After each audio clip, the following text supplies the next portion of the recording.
Chapter 648. Predecessors plant trees. Descendants enjoy the shade. Nianfeng's eyes are sad. I was kind-hearted, so I dug a tunnel to make it convenient for descendants to enter and exit, leaping over 1,000 worries? Green Eyebrows was confused, not knowing what he meant. Nanhai Nongzhu came here. There are quite a lot of people here. Lu Mei's eyes suddenly froze. There was a line of handwriting on the hard iron without any pause. Obviously it was written in one go. It could be seen that the person's cultivation was obviously higher than the previous two. He could not help but murmur, "The world is lonely and invincible, but I have no fate to ascend to heaven. I have long heard that the netherworld is equal to the world of immortals and wants to find a strong opponent. What a reckless human cultivator. How arrogant." He was already laughing sinisterly at the end of the sentence. By Tongchun, the world is invincible. Seems that you are the one who stole the knocker. Ordinary people can't reach the gate of the underworld. Lu Mei laughed sinisterly. He had already found the target he was looking for. He turned into a green light and flashed out of the 9th netherworld cave. However, he hadn't gone far when he reappeared and stopped. He looked at the tunnel under his feet and then at the eye of the wind in front of him. After a moment of shock, he finally understood what the line of words meant. It turned out that someone had dug a tunnel in the netherworld cave and wanted it to be convenient for the descendant to enter and exit. Yu Qianzhou, another reckless guy. Hehe. I didn't expect the human cultivator to be so arrogant that he dares to destroy the things in front of the underworld. After a sharp laughter, the green light floated up and directly passed through the eye of the wind and disappeared. Outside the 9th netherworld cave, everyone stared at the entrance for a long time. After a moment of hesitation, Sai Zhangfei and Zhang Ling suddenly cupped their hands and said to Yu Ji, "Madam, I would like to go to the 9th netherworld cave to find out what is going on." Yu Ji shook her head gently and said, "No need, you can't go deep inside. No one knows what is going on inside. Breaking in by force is tantamount to suicide. Let nature take its course. It will explode as long as it doesn't affect us." Before he could finish his sentence, he heard a gasp of surprise from the crowd. A green light flashed out of the cave and turned into a person floating in the air, looking around curiously. The person was tall and thin, wearing a brocade green robe. The most peculiar thing was that there was a pair of green eyebrows on his pale face. No one could see through his level of cultivation, and he came from the 9th abyss cave. Everyone looked at each other and they had a faint guess that they did not dare say out loud. Beside the 1,000-mile lake of the obedient island, Bai Chongchun, who was standing with his hands behind his back, had been paying attention to the movements in the mirror. When he saw the green-robed man coming out from the 9 netherworld cave, he immediately raised his hand and put away the mirror. He disappeared without hesitation and flashed in the direction of the Chan Chili Wind Valley. On the cliff, Yu Ji gave Ghost General Zhang Ling a meaningful look. The latter took a step forward, cupped his hands and said, "May I know which expert has graced us with his presence in the Valley of Chili Wind?" The green-robed person ignored his question and coldly checked everyone's cultivation. He didn't find anyone worth mentioning. None of them seemed to be people who could easily leave words on the netherworld iron. He couldn't help but shake his head and laugh in a shrill voice. What a group of pitiful people. After death, they didn't go to the underworld to serve the emperor of the underworld. Instead, they stayed in the human world and became neither human nor ghost. I am the underworld messenger. I have something to ask you. Who is your leader? Come out and answer. The underworld messenger? Everyone was shocked. Just as they had guessed, they all became uneasy. Although Yu Ji was afraid as the leader, others could retreat, but she couldn't. She squeezed out a smile and bowed. I am the Lord of Chili Wind Valley. What does the underworld messenger want to ask? Well, woman. The green-robed person glanced at the ghost generals. She didn't expect the leader to be a woman. A trace of disgust flashed in her eyes. She said indifferently, I ask you something. You have to answer honestly. Otherwise, you will have to bear the consequences. Let me ask you, do you know who stole the knocker from the gate of the underworld? Hearing this, everyone was shocked again. They didn't expect that someone would dare to steal from the gate of the underworld. Yuji forced herself to be calm and shook her head. We really don't know about this. The green-robed person snorted coldly. As the master of this place, how can you not know? Do you want me to punish you before you will tell the truth? Please calm down, underworld messenger. Yuji smiled apologetically. The gate of the underworld is a legendary thing to us. Nobody has seen it. With our cultivation we won't be able to get there. If someone could get there, their cultivation would definitely be higher than ours. It would be a piece of cake for them to hide from our eyes and not be discovered. The green-robed person thought for a while and nodded slightly. This is the truth. I don't think you dare to lie to me. Let me ask you again. Who has the highest cultivation in this world? Who is invincible? Yuji subconsciously thought of Bai Chongqun, but she didn't dare to speak nonsense. She replied again, Underworld Messenger, you don't know this. This place is called the Demon Ghost Domain. It is a place where demons and ghosts live together. We live here and never ask about the affairs of the human world. In addition, our cultivation is low, so we don't dare to ask. So, we really don't know who has the highest cultivation in this world. What a group of pitiful people. The green-robed person looked at everyone and shook his head with pity. It was as if he was showing off how happy his life in the underworld was. He then asked, let me ask you again. Do you know where a person called Bai Chongqun is? Hearing this, the ghost generals suddenly felt a little uneasy. Green eyebrows glanced at them and saw everyone's actions. Then he laughed and said, it seems that you all know this person. I'll tell you the truth. This Bai Chongqun is the biggest suspect for stealing the knocker. If you hide anything from me, I'll treat you as an accomplice and punish you severely. Tell me, where is this person? Yuji wanted to say that she didn't know, but everyone lost their cool. It was impossible for her to say that she didn't know. However, she didn't dare to reveal Bai Chongqun's location. She rolled her eyes and said perfunctorily, this person has been here before and his cultivation is very high. She raised her hand and pointed to the west. Go west. There is a place where many soul formation experts live. I heard that person lives there. Her words were more or less a test. She deliberately said that there were many soul formation experts. She wanted to see how the underworld messenger would react. If he was afraid, then there was no doubt that this person was not a match for the torture envoy. At the same time, she could use the time when he was sent away to quickly rush to the torture envoy to report. With the torture envoy around, there was nothing to be afraid of. However, what she didn't know was that her random pointing had caused a lot of trouble for the group of soul formation experts in the treasure basin. The green-robed person looked to the west and nodded. Go west, right? I hope you didn't lie to me. Otherwise, think about the consequences yourself. As soon as she finished speaking, she flew up to the sky and easily passed through the protective array. Once she flashed to the sky above the demon ghost region, she immediately raised her hand to cover her eyes. Under the strong sunlight, she felt really uncomfortable. After she got used to it, she cursed, "Damn the sun." She turned into a green light and fled to the west. As soon as the green-robed person left, the ghost generals below immediately started discussing. Yuji was even more dazed. She said that there were many soul formation experts in the west, but the underworld messenger was still not afraid. Obviously, his cultivation was very high and he didn't care about the soul formation experts at all. If even the torture envoy was not a match for him, she would have to face terrible consequences. The ghost generals were not fools. They naturally knew the consequences of the madam's words. After a long silence, Zhang Ling walked over worriedly and asked, "Madam, what should we do?" When Yuji heard this, she quickly restrained her emotions and a confident look of encouragement appeared on her face. Lord Disciplinary Envoy is famous throughout the world and his cultivation base is unfathomable. Don't worry, everyone. I'll head to Obedient Island right now to report the details to Lord Disciplinary Envoy. Everyone looked at each other. Although she said that the other party was an envoy from the underworld. His cultivation was definitely not ordinary, so it was strange that they didn't worry. However, Zhang Ling cupped his hands and said with an unusually firm tone, "I am willing to accompany you to Shantian Island." Yuji smiled indifferently and nodded slightly. Just as she was about to say something, she saw Zhang Ling and the group of ghost generals kneeling down in terror and bowing. "Greetings, Lord Disciplinary Envoy." Yuji suddenly turned around and saw an old man in a green robe standing behind her. He seemed to be staring at the entrance of the 9th Netherworld cave. Looking at his back, who else could it be but the torture envoy? She was so scared that she immediately knelt down and said, "Yuji greets the torture envoy."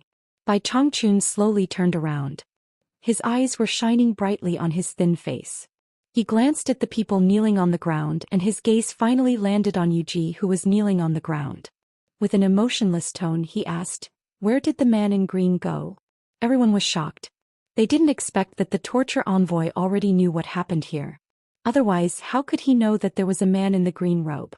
Yuji immediately repeated the conversation between her and the man in the green robe in detail. She didn't dare to hide anything. Bai Changchun looked to the west and snorted expressionlessly. The underworld envoy? That's exactly what I want. As long as I'm here, how can you people from the underworld do as you please? Let me deal with you. As soon as he finished speaking, he disappeared. A white hole appeared in the west corner of the protective formation, and then it slowly closed. The people kneeling down only dared to stand up after a long time. They all opened their eyes with lingering fear and disappointment. Thinking of the torture envoy's words, they were all speechless. The torture envoy was indeed the torture envoy. From what he said just now, he went to chase after the underworld envoy. In the treasure bowl, Yu Qianchou, who was surrounded by a huge cyan halo, stood in the air. He raised his head and glanced at the sky. With a murderous aura, he shouted again, "Yan Zhuixing, if you still don't come out, prepare to collect your first senior brother's corpse." The onlookers were in an uproar. They once again witnessed Yu Qianchou's arrogance. Man who was in the air said sternly, "Yu Qianchou, aren't you afraid of biting your tongue? If it wasn't for Senior when backing you up, we might not even know who would be collecting the corpse." Chapter 649. What a stubborn duck. Yu Qianchou snorted coldly. Numerous sword shadows wrapped around him and rose to the same height as Man Hu. He said indifferently, "Are you interested in a duel with me? We'll fight to the death. Don't run away. Those who die can only blame it on their bad luck. If you can kill me, I'll say this in advance. Senior One won't look for trouble with you. Everyone can be my witness. Do you dare?" With Yu Qianchou's current means, he didn't care about experts at the late stage of crossing tribulation. The only problem was that his cultivation was still lacking. If he fought with experts at the late stage of crossing tribulation, he wouldn't be able to catch up if his opponent used teleportation. That was why he provoked Man Hu. First he set a rule. No one was allowed to run. It was up to Man Hu to agree. "Why wouldn't I dare?" Man Hu shouted. Regardless of whether he could win against Yu Qianchou or not, he couldn't lose the face of Ice Palace as the chief disciple. Haha. Yu Qianchou laughed wildly. "Good, you've got guts." "Stop." An angry shout came. Bing Qingzi suddenly appeared. A group of 300 people appeared on the God of Wealth peak. All of them were lords of spirit severing stage. Their imposing manner was astonishing, but none of them looked good. Even Yin Baikong was astonishingly among them. However, his complexion was even worse than Yu Qianchou's. His eyes were fixedly staring at Yu Qianchou as if he wanted to skin him alive. Bing Qingzi's gaze landed on the collapsed ice palace. His hair and beard stood on end as he roared at Yu Qianchou. "Yu Qianchou, do you really think I won't dare to kill you? Bing Qingzi, why are you angry at a junior? What's there to say?" When Lanfeng, Lu Yanqing and Nongzhu showed up at the crucial moment. When Lanfeng couldn't intervene in the matters between juniors. But when a group of old guys showed up, he couldn't ignore it. However, when Lanfeng had a headache, why was this kid always causing trouble? Couldn't he just stop and rest? Lanfeng. Bing Qingzi angrily pointed at the shop below and said, "What is the meaning of this? Don't go too far." Nongzhu glanced at it and touched her forehead speechlessly. This matter was getting out of hand. Lu Yanqing was already frowning. When Lanfeng paused and looked at Yu Qianchou. "Put away your flying sword. What's going on? What happened?" Yu Qianchou retorted with a question, and then he looked up to the sky and laughed loudly. The flying sword circled and danced even faster, and his killing intent erupted once again. He pointed at Man Hu and said sternly, "Man Hu, do you dare to swear that you will tell me everything that Yan Zhuixing did to me?" Hearing him say such angry words, everyone's gaze turned towards Man Hu. Barbarian Tiger was caught unprepared. Just a moment ago he was ready to fight, but now his heroic spirit suddenly turned into dodgy eyes. He couldn't tell them about Yan Zhuixing's demonic skill, so he was trying to think of a countermeasure. Everyone could see that something was wrong with his hesitation. Bing Qingzi was shocked when Yan Zhuixing was mentioned. He looked around but didn't find Yan Zhuixing. He immediately asked anxiously, "Man Hu, where is your junior brother?"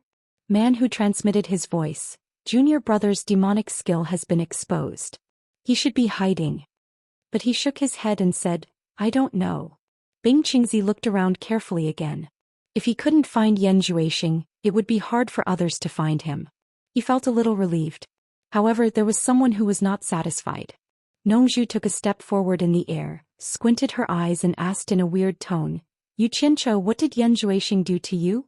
With Wen Lanfeng's support, Nongzhu didn't want to show up.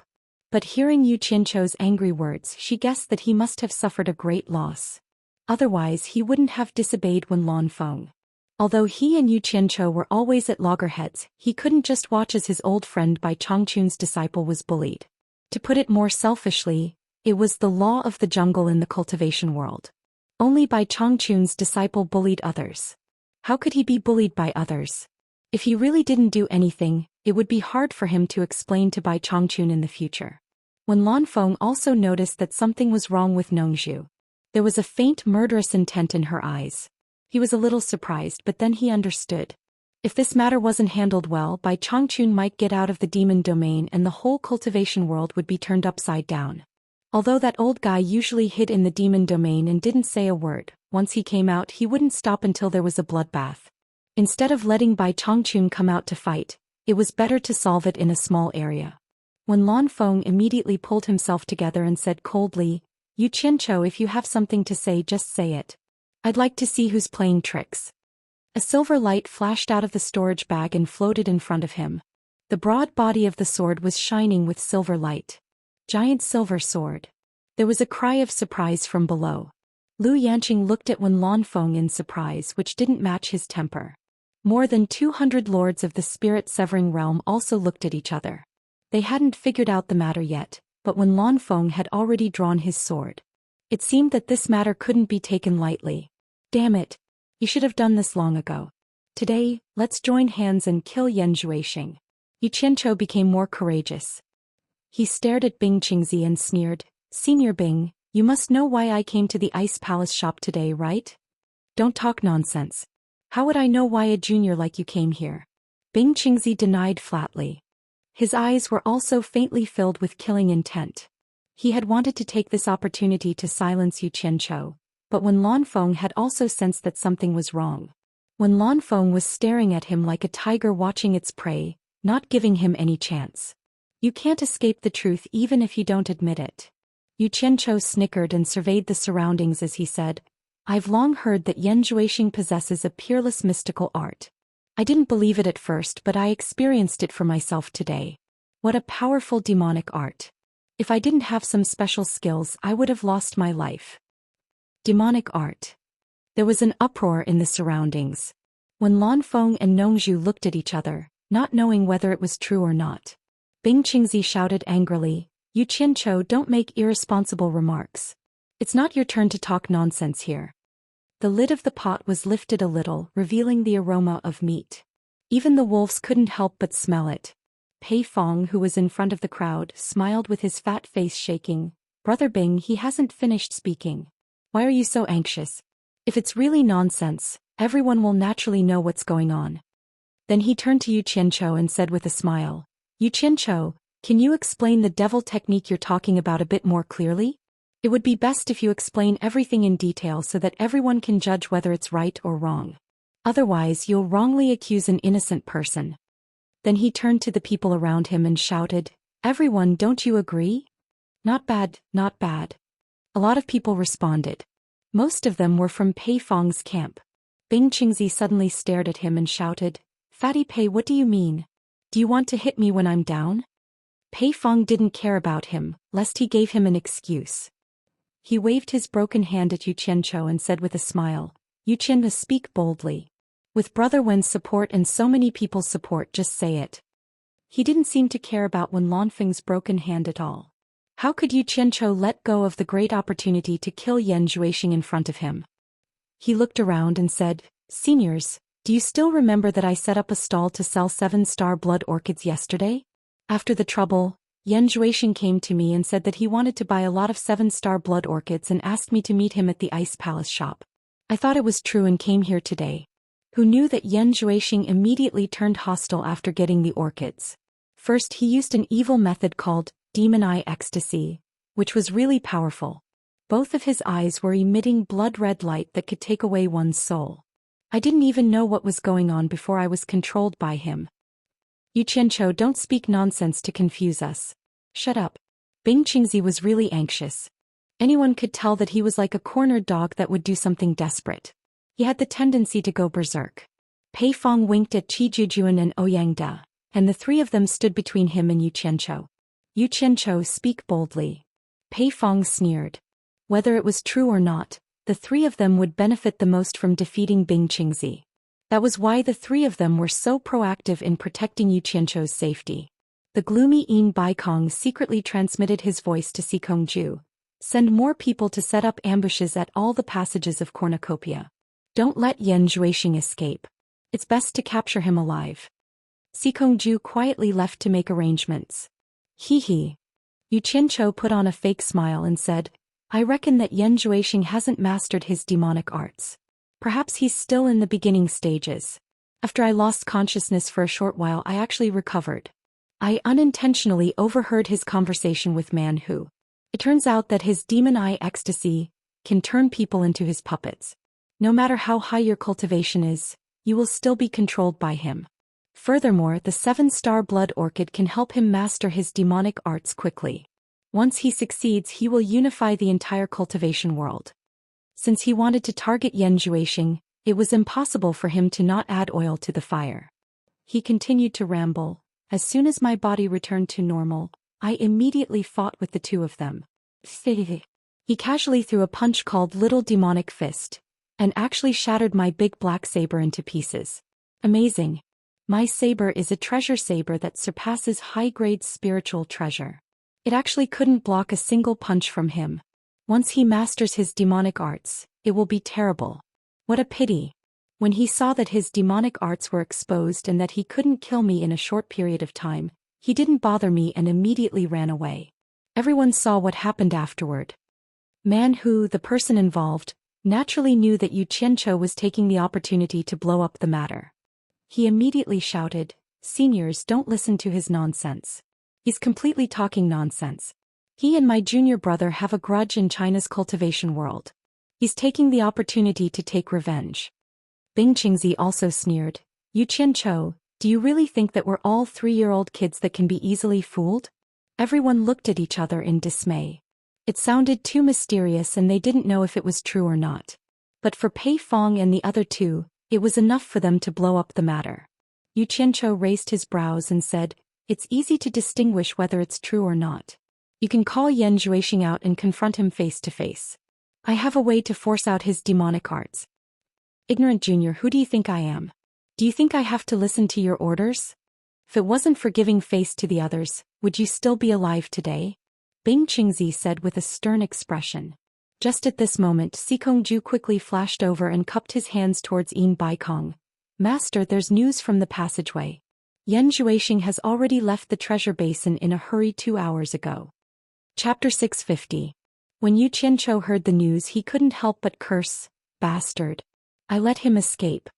The flying swords that were densely packed around his body were also withdrawn. He quickly flew to Wen Lanfeng's camp. The situation wasn't right, it was safer here. Everyone's gaze was focused on Bing Qingzi. Yin Baikong said in a deep voice, Brother Bing, how do you explain this? What do I need to explain? Bing Qingzi tilted his head and sneered, You should think about how to explain to us about the 7 treasure pill. Yin Baikong immediately lost his temper and stared coldly at Yu Qianzhou. The 7 treasure pill that was sold had already claimed dozens of lives.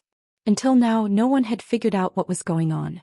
However, Yin Baikong had already locked onto Yu Qianzhou as the biggest suspect. Pei Fong laughed. Bing Qingzi, you're trying to change the topic at the wrong time.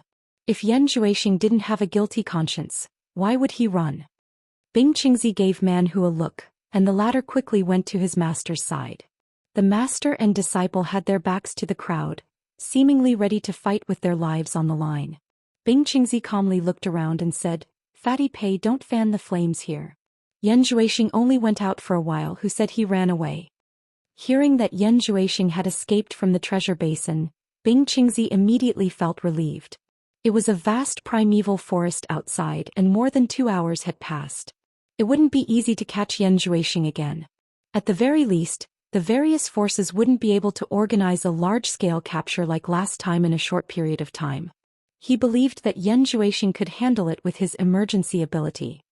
Since he didn't run, can Brother Bing summon Yan Zhuoxing back so that we can ask him face to face? Pei Fong asked. What a joke, how would I know where he went? As Bing Qingzi spoke, he saw many people rushing towards the exit of the treasure basin. It was obvious that the various lords had already secretly ordered their disciples to search for Yan Zhuoxing. He then turned to Man Hu and said, "It seems that we're not welcome here, let's go." He couldn't care about anything else now. He had to find a way to help Yan Zhuoxing escape first. "I won't send you off." Pei Fong waved his hand generously. He glanced at Yin Baikong. The alliance of the three was about to collapse. After Bing Qingzi left, everyone would definitely find Yin Baikong to settle the 7 treasure pill. After forcing Bing Qingzi away and suppressing Yin Baikong, only Hu Changshe would be left. After resolving these big obstacles, Yan Zhuoxing wouldn't be able to escape. Pei Fong, Qi Jiujuan and Ouyang De exchanged glances, and they couldn't help but reveal a smile on their faces.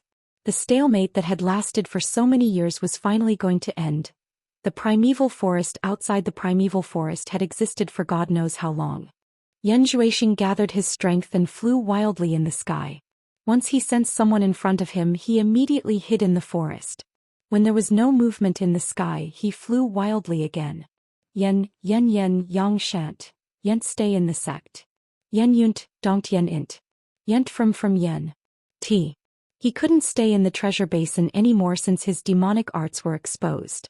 Most of the spirit-severing experts in the cultivation world were gathered in the treasure basin. He couldn't resist them with his current cultivation. He made a prompt decision and escaped from the treasure basin without hesitation. If he was a little later, he wouldn't be able to escape. Bing Qingzi alone couldn't deal with so many experts. Moreover, there was Wen Lanfeng behind Yu Qianzhou. At the thought of Wen Lanfeng, Yan Zhuoxing, who was fleeing desperately, was more or less worried that Wen Lanfeng would not let Bing Qingzi and his disciple go. After all, he had attacked Yu Qianzhou, and Wen Lanfeng was obviously supporting Yu Qianzhou. Something happened to Bing Qingzi, he would lose his only backer in the cultivation world. He would have to rely on himself for everything. Yan Zhuoxing touched his storage bag subconsciously and his eyes became firm. With these 7 blood orchids, he could make a comeback even without Bing Qingzi's support. That day wouldn't be too far away.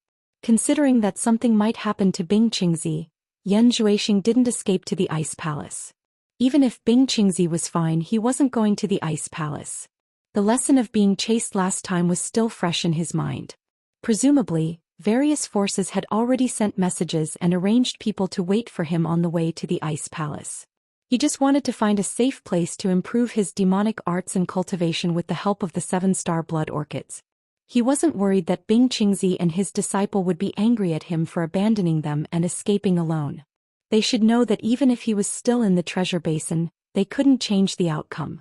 They couldn't protect him at all. Instead, if he escaped, there would be a chance for them to avoid a bloody battle. Because the curse on them would force them to risk their lives to save him. The only thing Yan Zhuoxing couldn't figure out was why his magic eye ecstasy didn't work on Yu Qianzhou.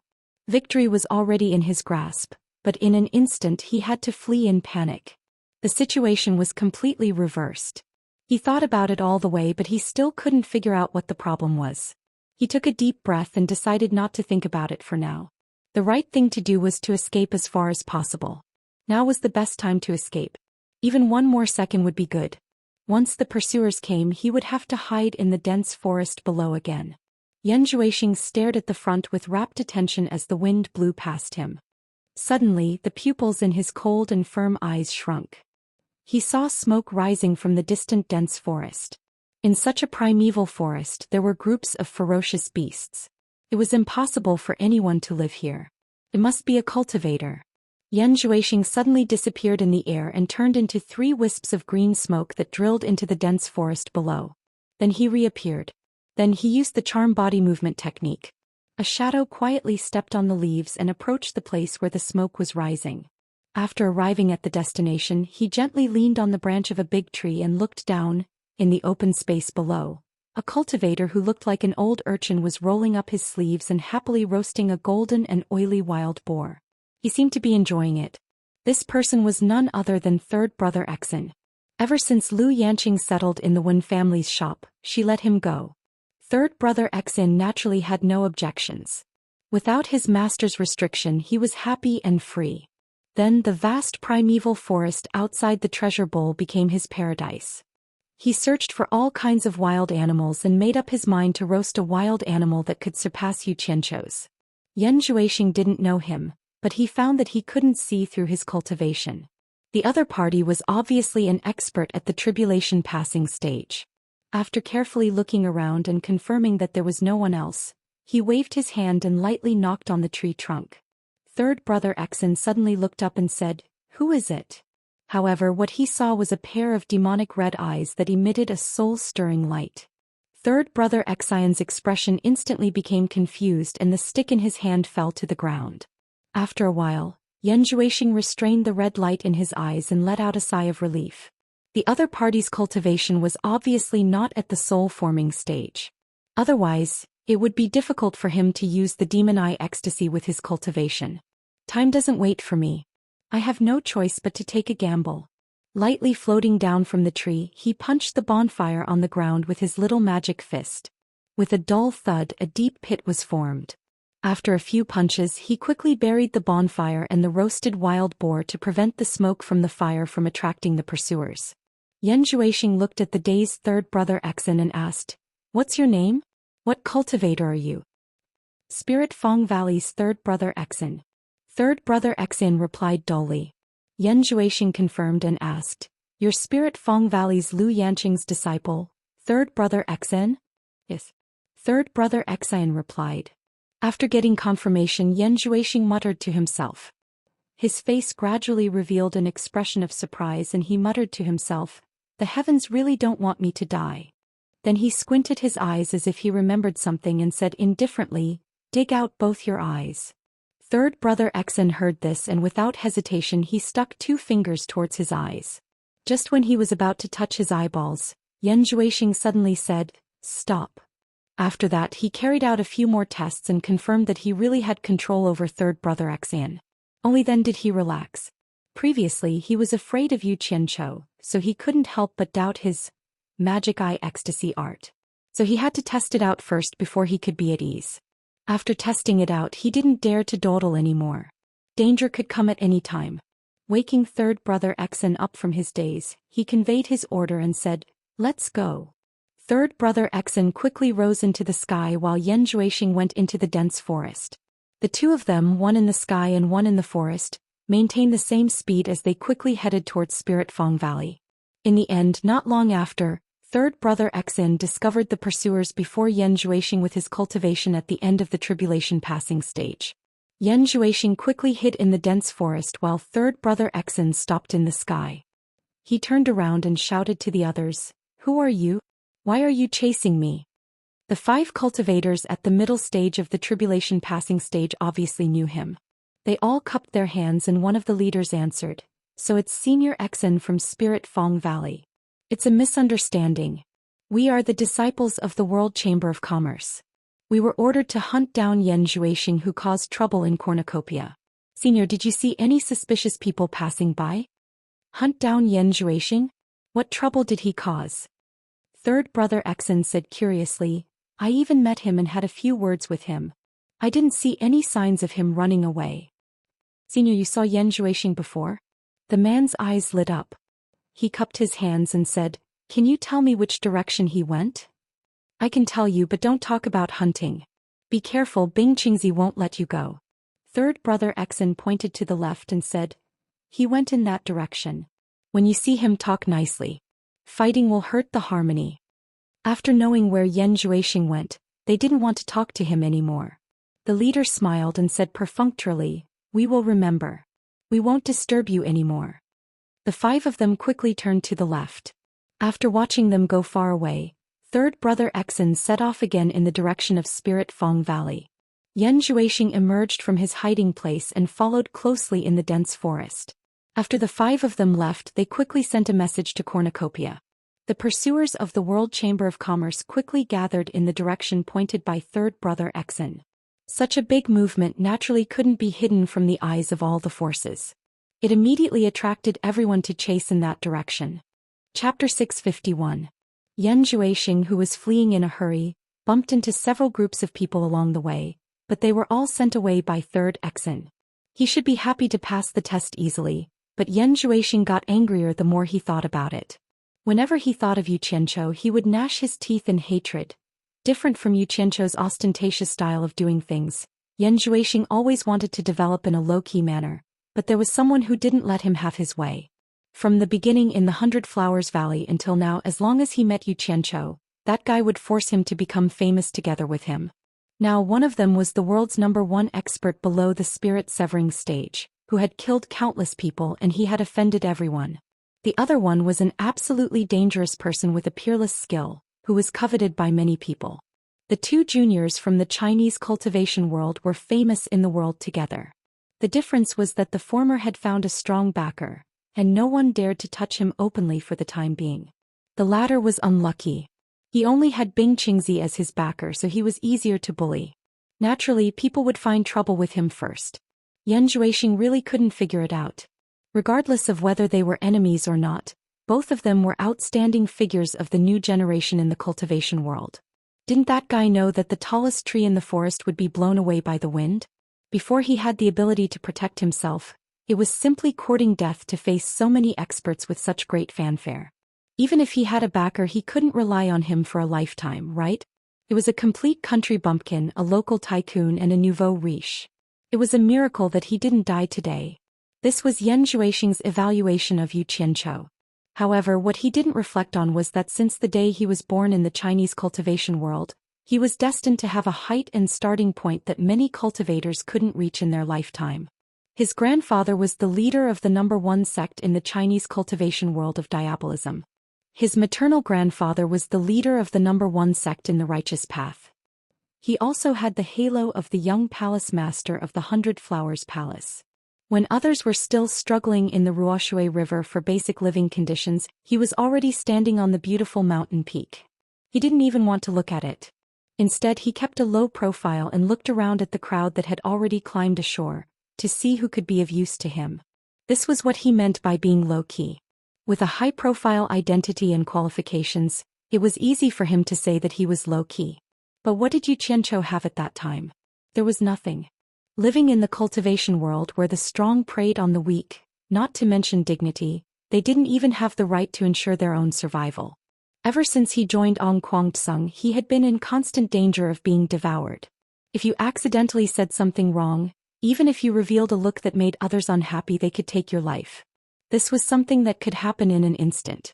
Moreover, if he died, he wouldn't even have the chance to show himself. He wouldn't even have the right to bury his head and keep a low profile. It was not easy for him to join supporting Immortal Island, but there were always people who wanted to harm him. He did the lowliest and most despised job. He was already so low-key that he couldn't be any more low-key. He almost dug a hole to bury himself alive, but he was still in a precarious situation. In the end, he was forced to abandon his dignity as a man and knelt down to beg for help for the sake of some spiritual herb seeds that could help him turn over a new leaf.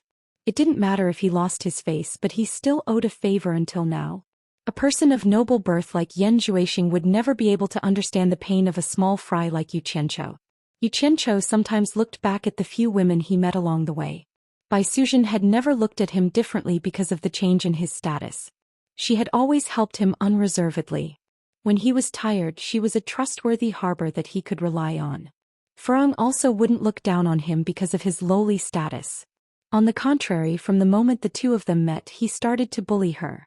Yu Qianqiu was the only pure person left in this world until now. She treated his words as an imperial edict and did whatever he told her to do without any consideration. Yu Qianqiu couldn't imagine how guilty he would feel if he hurt her. As a result, Yu Qianqiu was in fear and trepidation. He was afraid that this girl would suffer even the slightest grievance. Whatever she wanted, Yu Qianqiu would satisfy it at all costs and put in all his effort to protect her. In fact, Furong wouldn't make any excessive requests of him.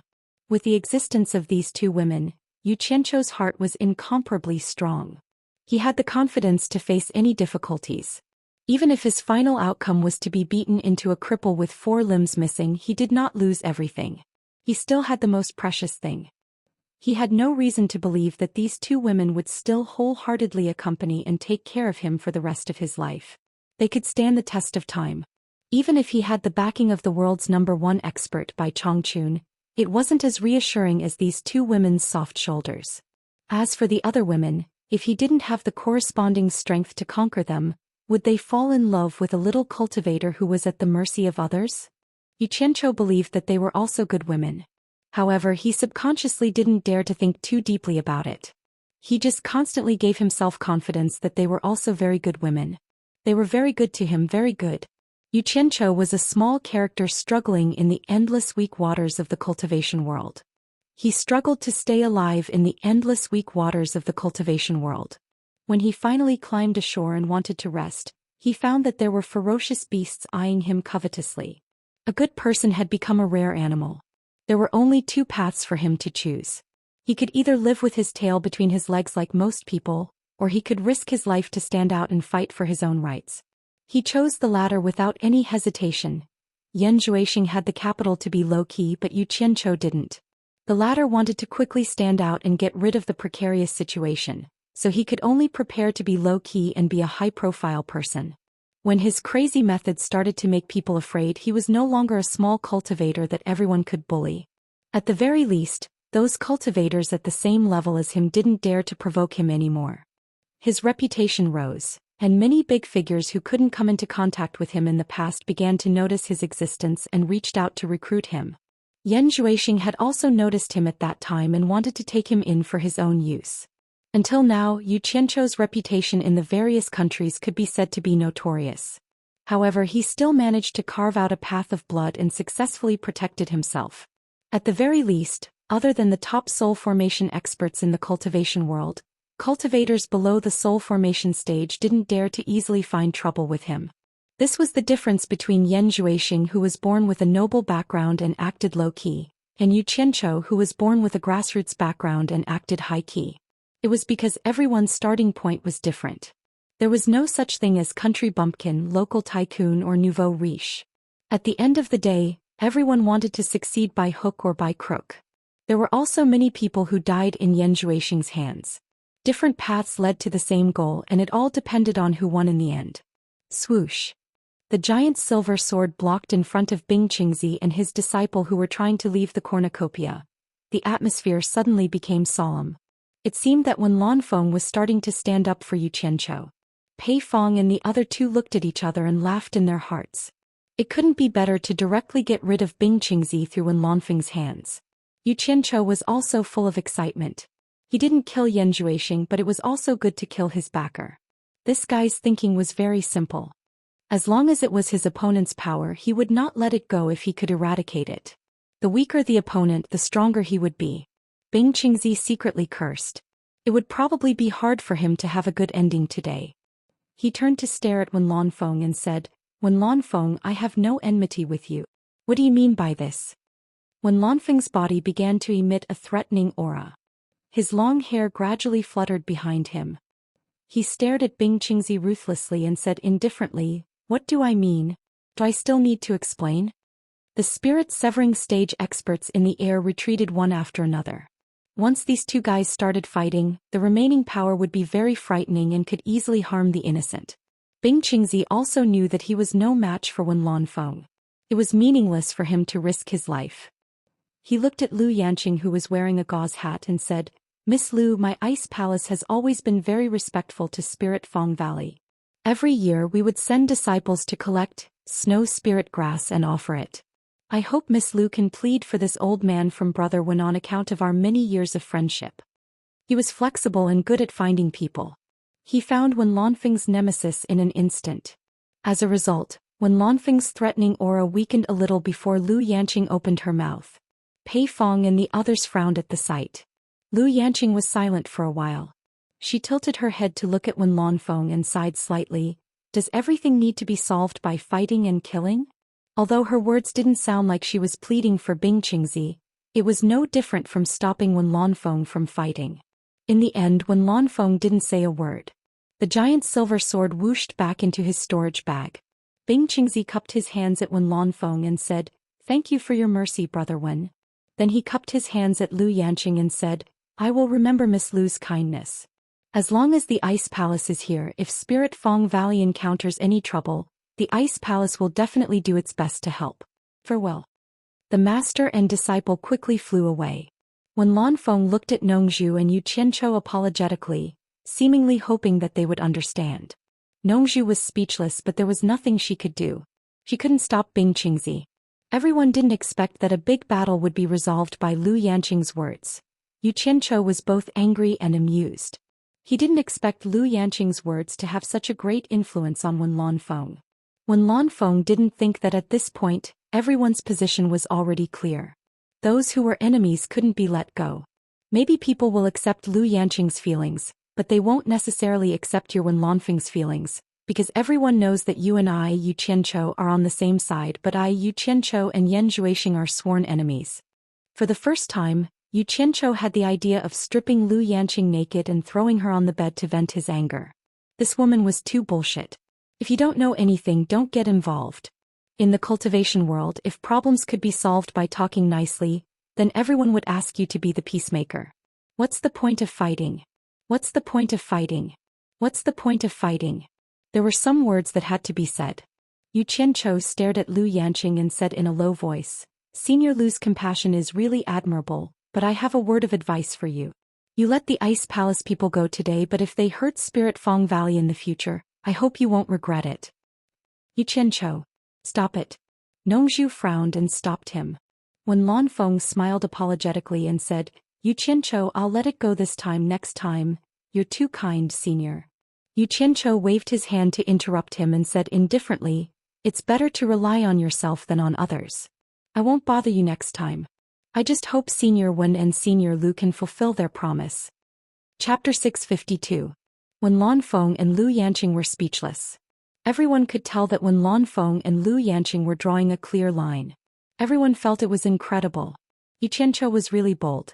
He dared to speak to Wen Lanfeng and Lu Yanqing in such a tone. Didn't he know that without Wen Lanfeng's protection, there were too many people here who wanted his life? However, the two people involved were well aware that Yu Qianzhou was fully qualified to speak to them like this because of his identity as Bai Chongqun's disciple. On the contrary, the two dared not speak too harshly to Yu Qianzhou. Even if Lu Yanqing was the most beautiful woman in the world, she still felt a lingering fear when she thought of the terrifying figure behind Yu Qianzhou. That old man wouldn't care how beautiful you were, and he wouldn't show mercy to you just because you were a girl. No matter how beautiful you were, in his eyes, you were just a bag of stinky skin. If you made him unhappy, he would directly consider whether you still had the need to live. It was a completely inhuman way of thinking, and the way he dealt with things was frighteningly direct. When Lan Feng nodded silently and said, Don't worry, I will do what I promised you. Yu Qianzhou turned to Nongzhu and said, Let's go. Take them with us. The two people he was referring to were Furong and Zi. You. Nongzhu shook her head, not knowing what to say, then nodded. The two were just about to leave when they suddenly heard someone shout, Stop. The two looked back and saw Hu Changshou flash out. He cupped his hands to Wen Lanfeng and said, Brother Wen, this kid's words were too arrogant. He didn't put you in his eyes. There's something I'd like to ask Brother Wen about.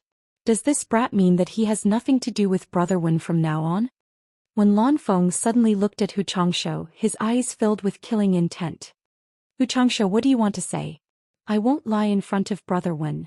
Hu Changshou stared coldly at Yu Qianzhou and said, If he really has nothing to do with Brother Wen, I want to settle the score with him for killing my Yun Palace disciple. If I still have a close relationship with Brother Wen, then I have no choice but to give Brother Wen face and let this matter drop. At this time, when Lan Feng naturally wanted to support Yu Qianzhou, but who knew that before he could speak? But he heard Nongzhu shout, When Lan Feng, from now on, Yu Qianzhou has nothing to do with you. When Lan Feng looked back and swallowed the words he was about to say. Nongzhu sneered arrogantly and said, I'd like to see who dares to hurt Yu Qianzhou. He was also furious. These people really didn't know the immensity of heaven and earth. They thought that Yu Qianzhou could be trampled upon after leaving Wen Lanfeng. At this time, if he didn't stand out, then he would have come here in vain. Otherwise, there was no need for him to beg for Bai Chongqun's jade pendant. Wasn't it just a precaution? Good, very good. Hu Changshou clapped his hands and smiled. With Nongzhu's words I can rest assured. A black shadow flashed to his side. Yin Baikong, dressed in a black robe, stood out and said with a dark face, "Since you have nothing to do with Brother Wen Yu Qianchou, it's time to settle our debt." Hu Changsho glanced at him and chuckled. "I wonder what debt this kid owes you that it's worth Brother Yin to come personally?" "The 7 treasures pill." Yin Baikong said with a dark face, "This kid sold the 7 treasures pill to me, of course I have to look for him." Before the incident he had sent people to look for Niu Yid, hoping to discuss the next batch of limit-breaking pills and 7 treasures pill. Unfortunately, a few days had passed and not even a shadow of Niu Yid was seen. In addition to the 7 treasures pill incident, Yin Baikong had a faint feeling that something was wrong. He even suspected that he had fallen into someone's trap. If this matter was not resolved, the World Commerce Association would be in big trouble.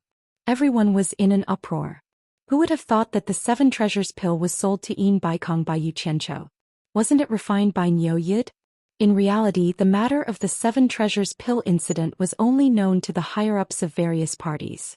The news had not been spread. After all, the cause of the incident was still unclear. "It's really a broken drum and a messed-up person beating." Yu Qianchou sneered and said, "Yin Baikong, what does the 7 treasures pill have to do with me? I obviously didn't want to sell it to you, but you forcefully bought it from me. Moreover, this was clearly a transaction between you and Niu Yid. I didn't earn a single spirit stone, I was only an errand boy. I don't know and I don't want to know what's wrong with the 7 treasures pill. If there's a problem, look for Niu Yid, don't look for me."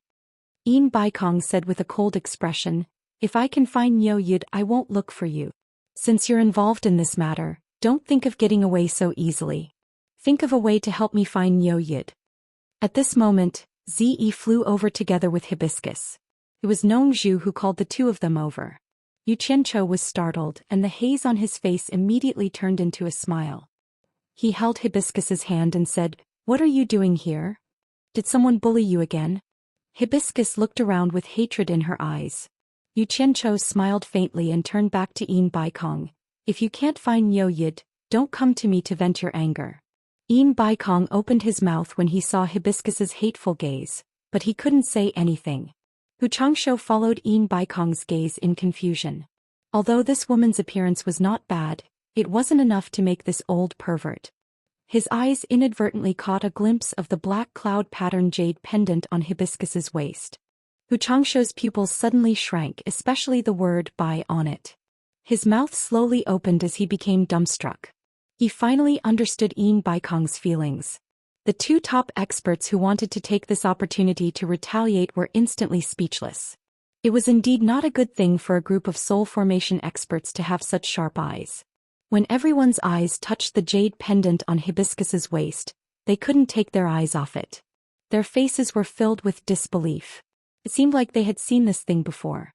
When Lanfeng and Lu Yanqing looked at each other speechlessly.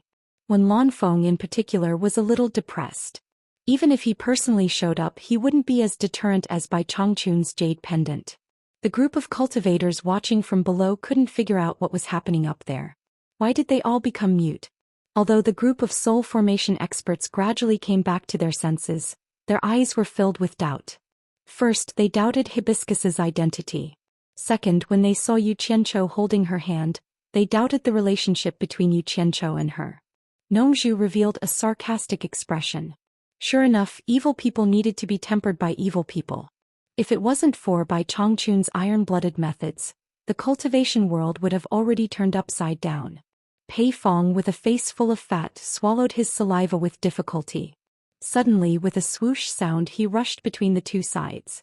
The blue-faced demon knife quickly appeared in his hand and said to the people behind him in a righteous manner, "Brother Nongzhu, if you want to leave, go ahead. Pei Fong am here. If anyone dares to stop you, they will have to go through me first." After saying that, he hurriedly shouted to Ouyang Da and Qi Jujuan, "2 brothers, quickly come and help me." The 2 behind him heard this and quickly flashed over. In the blink of an eye, one of them wore the deadly claws while the other used the sovereign descending ruler to wait for the enemy. The 3 of them stared at Yin Baikong and Hu Changsho like tigers watching their prey. They seemed to want to escort Nongzhu and the others away at all costs. The group of soul formation experts rolled their eyes. They had seen shameless people, but they had never seen someone as shameless as Fatty Pei. Moreover, there were two who were willing to be shameless with him. Did these three guys have the qualities of the top 10 experts? Even if they wanted to flatter, they shouldn't do it like this. They have that jade pendant, do they still need you to protect them? Would Yin Baikong and Hu Chongshou dare to act recklessly? The most depressed ones were Yin Baikong and Hu Chongshou. The two of them almost fainted from anger. Did we say that we were going to fight? These three guys actually took advantage of this situation to play this trick. It was fine if they wanted to flatter, but they also had the suspicion of confusing the public. It was as if the two of them were the murderers, and the three of them were sacrificing themselves to save the others. They were simply not afraid of making things worse. Imagine if the scene of this confrontation reached Bai Chongqun's ears. That terrifying guy wouldn't even listen to an explanation. Once there was a misunderstanding, someone might die. They could be angry, but Pei Fong didn't care that much. It was not easy to come across such a good opportunity. If he didn't seize it, he would be letting himself down. As for whether or not someone would die, Pei Fong couldn't wait for someone to die, the more the better. It would be best if both Yin Baikong and Hu Chongshou were dead. Furong didn't really understand the severity of the situation, but seeing that there were people who came to help at the critical moment, she immediately had a good impression of them. She weakly asked Yu Qianchou, "That fatty and the other two are your friends? They're so nice." The moment these words came out, Pei Fong and the other two were immediately full of energy. Pei Fong in particular was grinning so widely that he couldn't even close his mouth. The fat on his face trembled as he turned around and said with a flattering smile, "He's a friend, a friend. From the first time I met Brother Yu, I've treated him as a bosom friend. If Brother Yu has any trouble in the future, don't hesitate to look for me. Alright, I am Pei Fong." Pei Fong, Senior Pei. Furong smiled like a flower and nodded, "I will remember you." Qi Jujuan turned his head and said with a warm smile, "I am Qi Jujuan." Ouyang turned his head and said with an even more sincere smile, "I am Ouyang de." Furong solemnly nodded and said, "Senior Qi, Senior Ouyang." Yu Qianchou's expression twitched as he scratched his head. He didn't want to spoil Furong's mood. The greetings made the three of them so happy that they almost couldn't find the edge. Especially Pei Fong, he kept nodding his head happily and didn't seem to have any intention of confronting others. He was certain that the two behind him wouldn't dare to make a move. In the end, Yin Baikong and Hu Chongshou were so angry that they almost vomited blood. It turned out that the two of them were the villains and these three were trying their best to reap benefits. However, they didn't dare to lose their temper at this time for fear of scaring the girl. Kimless. A group of soul formation stage lords looked down on these three fellows. They were too shameless. Zi could be considered as someone with some experience. She naturally knew who these people were. They were all top figures in the cultivation world. She also understood that it was all because of the jade pendant on Furong's waist. Thus, her admiration for Senior Bai soared again, and at the same time she was extremely envious of Furong. The group of cultivators who didn't know what was going on were completely confused. This scene was too strange. However, they weren't stupid. This woman was able to scare 5 late-stage spirit-severing experts at the same time, so her background was definitely not simple. Thus, everyone kept guessing Furong's background in their hearts. Yi Cheng, who was mixed in the crowd, was even more dumbfounded. He even suspected that his eyes were playing tricks on him. Chapter 653. Ignore them, let's go. Nongzhu waved her hand disdainfully. She didn't want to waste any more time with these shameless people. The 4 of them flew towards the passage of the treasure basin. The sky was quiet. Hu Chongshou and Yin Baikong, who were shouting happily just now, remained silent as they watched them leave. Just as the 4 of them arrived at the passage of the treasure basin and were about to leave, a shrill laughter came from above, causing them to stop. Not only them but everyone in the cornucopia also raised their heads to look at the sky. Sure enough, there is a group of soul-forming cultivators. Looks like this is the place. A man in a green robe was muttering to himself as he stared at the ground with his arms crossed. Although his voice was soft, it was as clear as a thread into the ears of the people below. Logically speaking, the treasure basin was protected by a protective formation. Only the people inside could see what was happening outside, while the people outside could only see the clouds and mist below. However, the newcomer was able to discover a group of soul-forming cultivators, which was not simple at all. Yin Baikong, who was already angry, neglected this point. Instead, he flew into a rage and said, "Who is sneakily standing up there? The newcomer was none other than the emissary from the underworld, Lu Mei, who was instructed by Yu Ji. Lu Mei, who was in the sky, was startled. Then he laughed in a shrill voice and said, "Are you talking to me? How arrogant. Let me see who it is." In fact, he didn't see the people below, but the people of the underworld were very sensitive to the strength of human auras in the mortal world. Moreover, the cultivation of the people below had not reached the level where they could hide their auras, so he was able to determine who it was from above. The man in the green robe suddenly turned into a ball of green light and effortlessly passed through the protective formation. Based on the sound, he floated in front of Yin Baikong and suddenly transformed back into his human form. A pair of green eyebrows slightly raised, and his small eyes looked up and down at Yin Baikong with disdain. Then he said in a shrill voice, "Were you the one who talked big to me just now?" Everyone was startled by him and quickly backed away. Especially Pei Fong and the other two who just ran out, they quickly moved away. One had to know that the cornucopia's defensive formation was personally set up by Yin Baikong, a late-stage deity transformation expert. Its defensive power was exceptionally strong, and even if an expert of Pei Fong's level were to force his way in, he would still cause quite a commotion. And this green-robed man who suddenly appeared actually broke in without a sound and effortlessly. In particular, the spell that could turn one's entire body into a ball of green light was something that he had never seen before. It was extremely strange.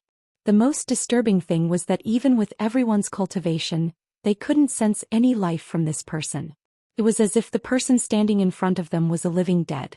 Coupled with a pair of green eyebrows and a deathly pale complexion, it gave off a feeling of extreme danger. Yin Baikong was startled and immediately calmed down from his previous anger. His body flashed and he quickly moved a safe distance away. He then cupped his hands and asked, "May I know who you are and what brings you here?" Hehe. Green Eyebrows laughed and said, "How dare you? I asked you a question but you dare not to answer. I will ask you again, were you the one who was boasting shamelessly in front of me just now?" Yin Baikong's heart skipped a beat, but he still squeezed out a smile and cupped his hands, saying, "It was a misunderstanding just now. I didn't know you were an esteemed guest, so please forgive me for not going out to greet you." Since he couldn't figure out the other party's background, he could only feel wronged. It was better than losing his life. "It seems like you are a tactful person, it won't be difficult for me to forgive you." Green Eyebrows crossed his arms in front of his chest, and indifferently swept his gaze across the crowd, as if he was looking at a group of ants that he could trample at will.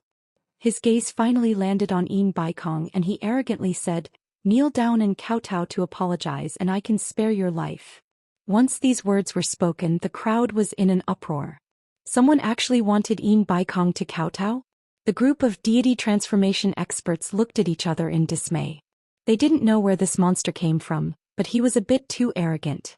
The gloating expression on Pei Fong's face suddenly disappeared, and he exchanged glances with Qi Jujuan and O Yangda, their eyes filled with seriousness.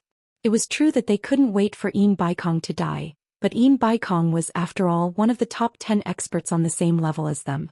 Normally, no matter how much they targeted Yin Baikong, they wouldn't use such a method to humiliate him. If Yin Baikong really knelt down and kowtowed, it wouldn't just be him losing face but the top 10 experts as well. How would the cultivators of the world view the so-called top 10 experts in the future? At the entrance of the passage, Yu Qianqiu gave Nongzhu a questioning look, hoping to get an answer from the knowledgeable Nongzhu. In the end, Nongzhu slightly shook her head and transmitted her voice. "I have never seen such a person, I'm afraid Yin Baikong is out of luck." At this moment, even if Yu Qianqiu racked his brains, he wouldn't be able to think that this strange person was lured out by his deeds. Yin Baikong's expression greatly changed. If this was a place with no one around and he was forced into a corner, he might have compromised in order to save his life. But where was this place? This was the cornucopia of the World Commerce's headquarters. His disciples and grand disciples were watching from below. How could he kneel? If he really was humiliated and knelt in front of everyone, even if he obtained the entire world in the future, he would never be able to raise his head. If he was an ordinary cultivator, then it wouldn't matter, but he was one of the top 10 experts. There were different types of humiliation, and some humiliation was more difficult to bear than death for experts. "Who are you? Aren't you being a little too overbearing?" Yin Baikong asked with an ashen face. He didn't know what kind of bad luck he had today. Why did bad things happen one after another? A mere mortal doesn't have the right to ask who I am. Lu Mei's tone was cold and threatening. I'll give you one last chance, are you going to kneel or not?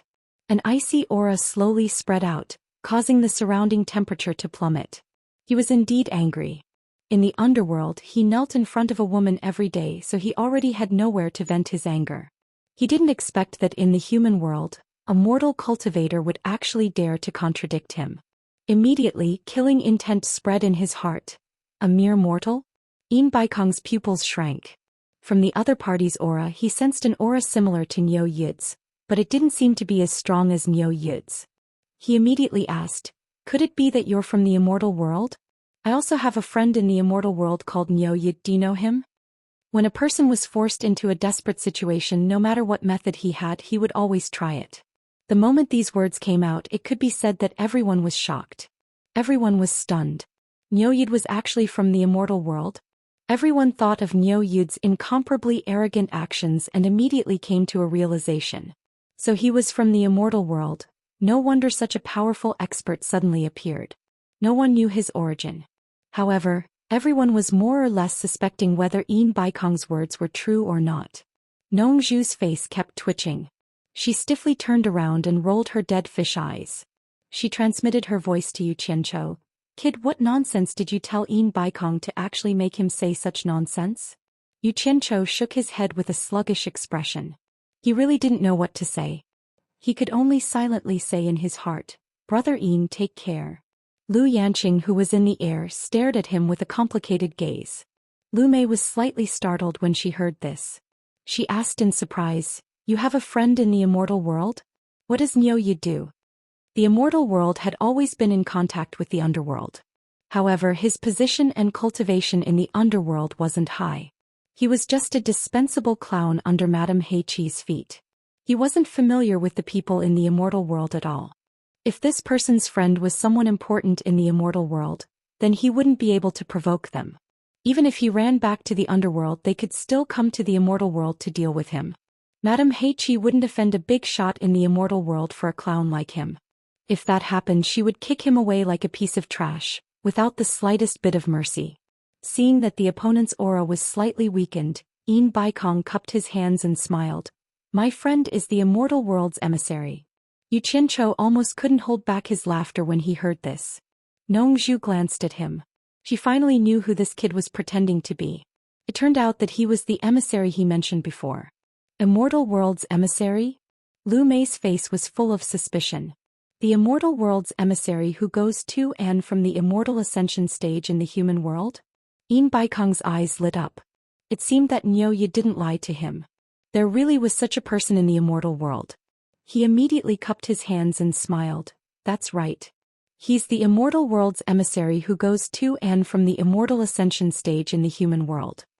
Lu Mei's pale face darkened. He said in a gloomy tone, you dare to trick me? You actually used an emissary from the immortal world to fool me. He might not dare to provoke someone with a bit of status in the immortal world, but he wouldn't put a lowly immortal in his eyes. No matter how insignificant he was in the underworld, he was still a small character who had accompanied the dignified Madame Heiqi for a long time. Not everyone would dare to touch him when he went out. Not to mention this, his cultivation level was one level higher than that lousy emissary. Yin Baikong was shocked. He knew that he had overreached himself. He raised his hand in a panic, wanting to apologize. Who knew that Lu Mei would shout, I gave you a chance to live, but you didn't want it. You dare to trick me? Hand over your life. Yin Baikong was indeed someone who had been on the battlefield for a long time. Once he heard this, he knew that there was no room for negotiation. Without hesitation, he teleported and disappeared on the spot. However, Lu Mei disappeared almost at the same time. Bang! A loud sound came from the sky, attracting everyone's attention. Two people appeared at the edge of the defensive formation at the same time.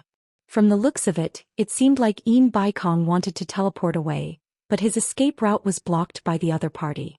Before anyone could clearly see what was going on, they only saw a green light and a white light violently colliding. The powerful shockwave caused the spirit-severing experts in the air to fall down one after another. The airflow stirred up the dust, making everyone unable to open their eyes. The surrounding shops collapsed on the spot. Some of the Foundation establishment cultivators couldn't even stand steadily and were directly pushed to the ground by the strong airflow that was blowing towards them. Chapter 654. Nong Zhu's figure flashed and appeared in front of them.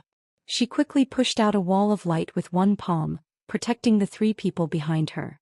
The sandstorm and debris were like shuttles, smashing against the wall of light with a pitter-patter. Even with Nong Zhu's help, Yu Qiancho still subconsciously pulled Furong behind him and stared at the sky with a solemn expression. The green light and white light violently collided and separated. However, the green light remained stationary in the air, while the white light was quickly knocked back as if it had hit an iron wall. As soon as it was knocked back, the white light disappeared and a human figure was smashed down with a swoosh. Bang!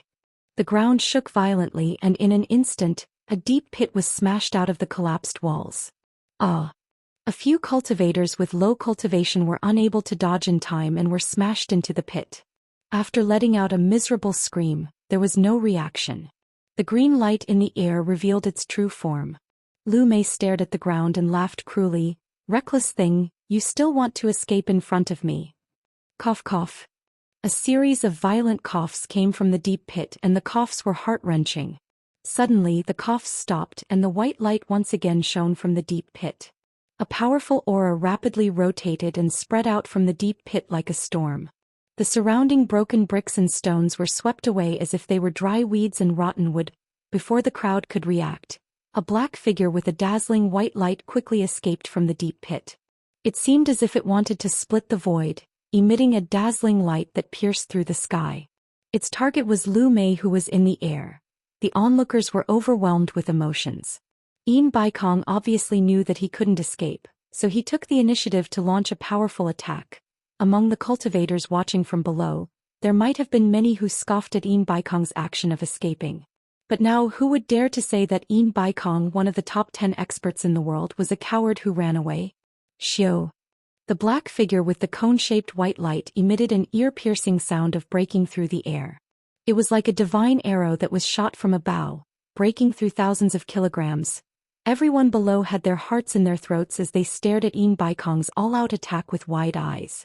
Whether they had a grudge against him or not, they all hoped that he could defeat the enemy in one strike. "How dare you!" Lu Mei shouted in a shrill voice. With a swoosh, he charged towards the incoming white light. With a yes sound, he raised a huge palm shadow and slammed it down. Bang! The air exploded, the airflow rippled, and visible patterns spread out. The white light was instantly annihilated, and a black shadow crashed down at an even faster speed than before. More than half of the shops in the treasure basin collapsed in an instant. Bang! The ground shook and an even larger pit appeared. "It's over. Yin Baikong is finished."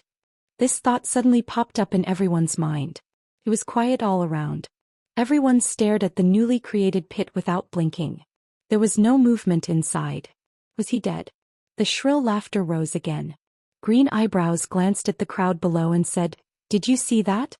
This is the consequence of being disrespectful to me." Cough cough. The sudden sound of coughing interrupted his wild laughter. Green Eyebrows couldn't help but exclaim in surprise. Staring at the figure crawling up from the deep pit below, he clicked his tongue and said, "Old thing, you're really tough. You're actually not dead yet?" Inside the deep pit, the black-robed Yin Baikong lowered his head and dragged his sword.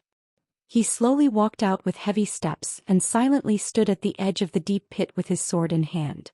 His black robe was already tattered and covered in dust. Blood could be seen flowing out from the wound underneath. Although he was old, his neatly combed hair was now loose and messy. Mixed with the dust, it was as messy as weeds on the roadside. Ha! Ha! He slowly raised his head and intermittent sounds came from his throat. Yin Baikong stubbornly stared at the sky. His eyes were still bright and full of expression. Suddenly his chest heaved up and down and he spat out a mouthful of blood. However, he continued to stare at the sky, unwilling to lower his head. "Master!" Two cries of alarm could be heard. Sikong Ju and Jing Yuankong teleported over with their swords in hand. They stretched out their hands to support Yin Baikong's arm. "Don't touch me, I can't fall yet. I don't need anyone to support me." Yin Baikong shouted, and the two disciples' hands froze in fear. Green Eyebrows, who was crossing his arms in the air, shook his head and said with a mocking expression, Even if he's not dead, he's not far from it. Is this your disciple? Old thing, this lord is being kind and will give you some time. If you have any last words, hurry up and say them. Sharp laughter echoed in the air. The resentment that had been suppressed for so long in the netherworld had finally found a place to vent, and he laughed very happily. It felt so good to be able to control the life and death of others at any time. Sikongju and Jing Yuankong stared at the sky with faces full of anger. Yin Baikong also revealed a sinister expression, but when he turned around and looked at the two accompanying disciples, he nodded his head with a gratified expression. These two disciples were not taken in for nothing. They still dared to stand out in such a dangerous moment. You two back down, this has nothing to do with you. Yin Baikong said in a deep voice. Master. Jing Yuankong's face was full of anxiety. Sikongju shook his head with a bitter smile. If anything happens to Master, even though the world is big, where can we brothers retreat to? What he said was the truth. The two brothers had worked for Yin Baikong and had offended countless people. If Yin Baikong died, how could others spare them? Yin Baikong's eyes turned scarlet red and he stared at Pei Fong, who was in the crowd, and shouted angrily, Fatty Pei, you and I have fought for a lifetime, why don't we put an end to it today?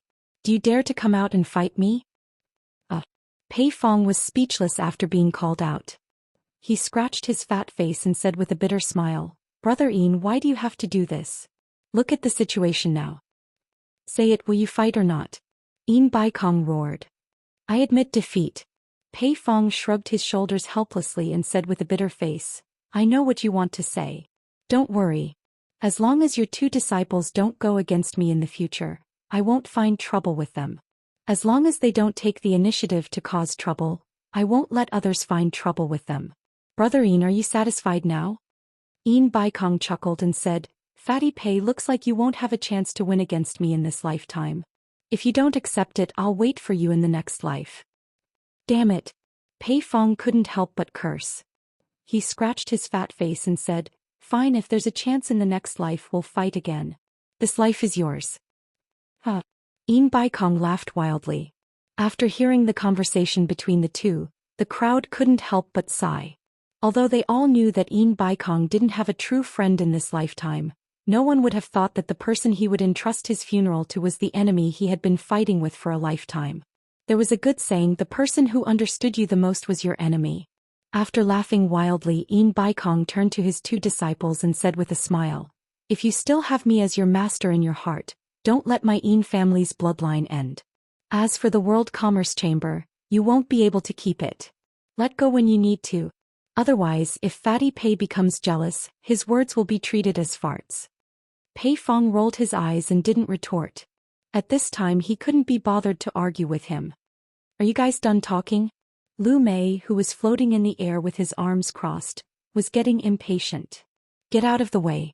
Yin Baikong shouted at his two disciples. Sikongju and Jing Yuankong were still hesitant, but when they saw their master's angry glare, they bit their lips and bowed, then resolutely turned around and left. Human fire. A commotion suddenly broke out in the surroundings. Yin Baikong straightened his back, his whole body was burning with a scorching white flame, and a suffocating aura slowly spread in all directions. Meanwhile, Yin Baikong's entire being was filled with energy and vigor. Nongzhu shook her head slightly and sighed softly. Yin Baikong is going to risk his life. Yu Qianqiu's expression was solemn. He could also see that this white flame was the human fire that only someone with a high cultivation base could ignite. Yin Baikong was clearly burning his powerful cultivation base, preparing to raise his attack power to the limit. Even if he could survive in the end at his age without the support of a powerful cultivation base, how long could he live? He was clearly throwing caution to the wind and had no intention of surviving. Yu Qianqiu sighed. There are so many late divine transformation realm experts. Is there no one who will help him? Nongzhu sneered. They are all old foxes, knowing that they are no match for him who would still want to die. Moreover, he doesn't have a true friend. Yin Baikong is also forced into a corner. You think he wants to?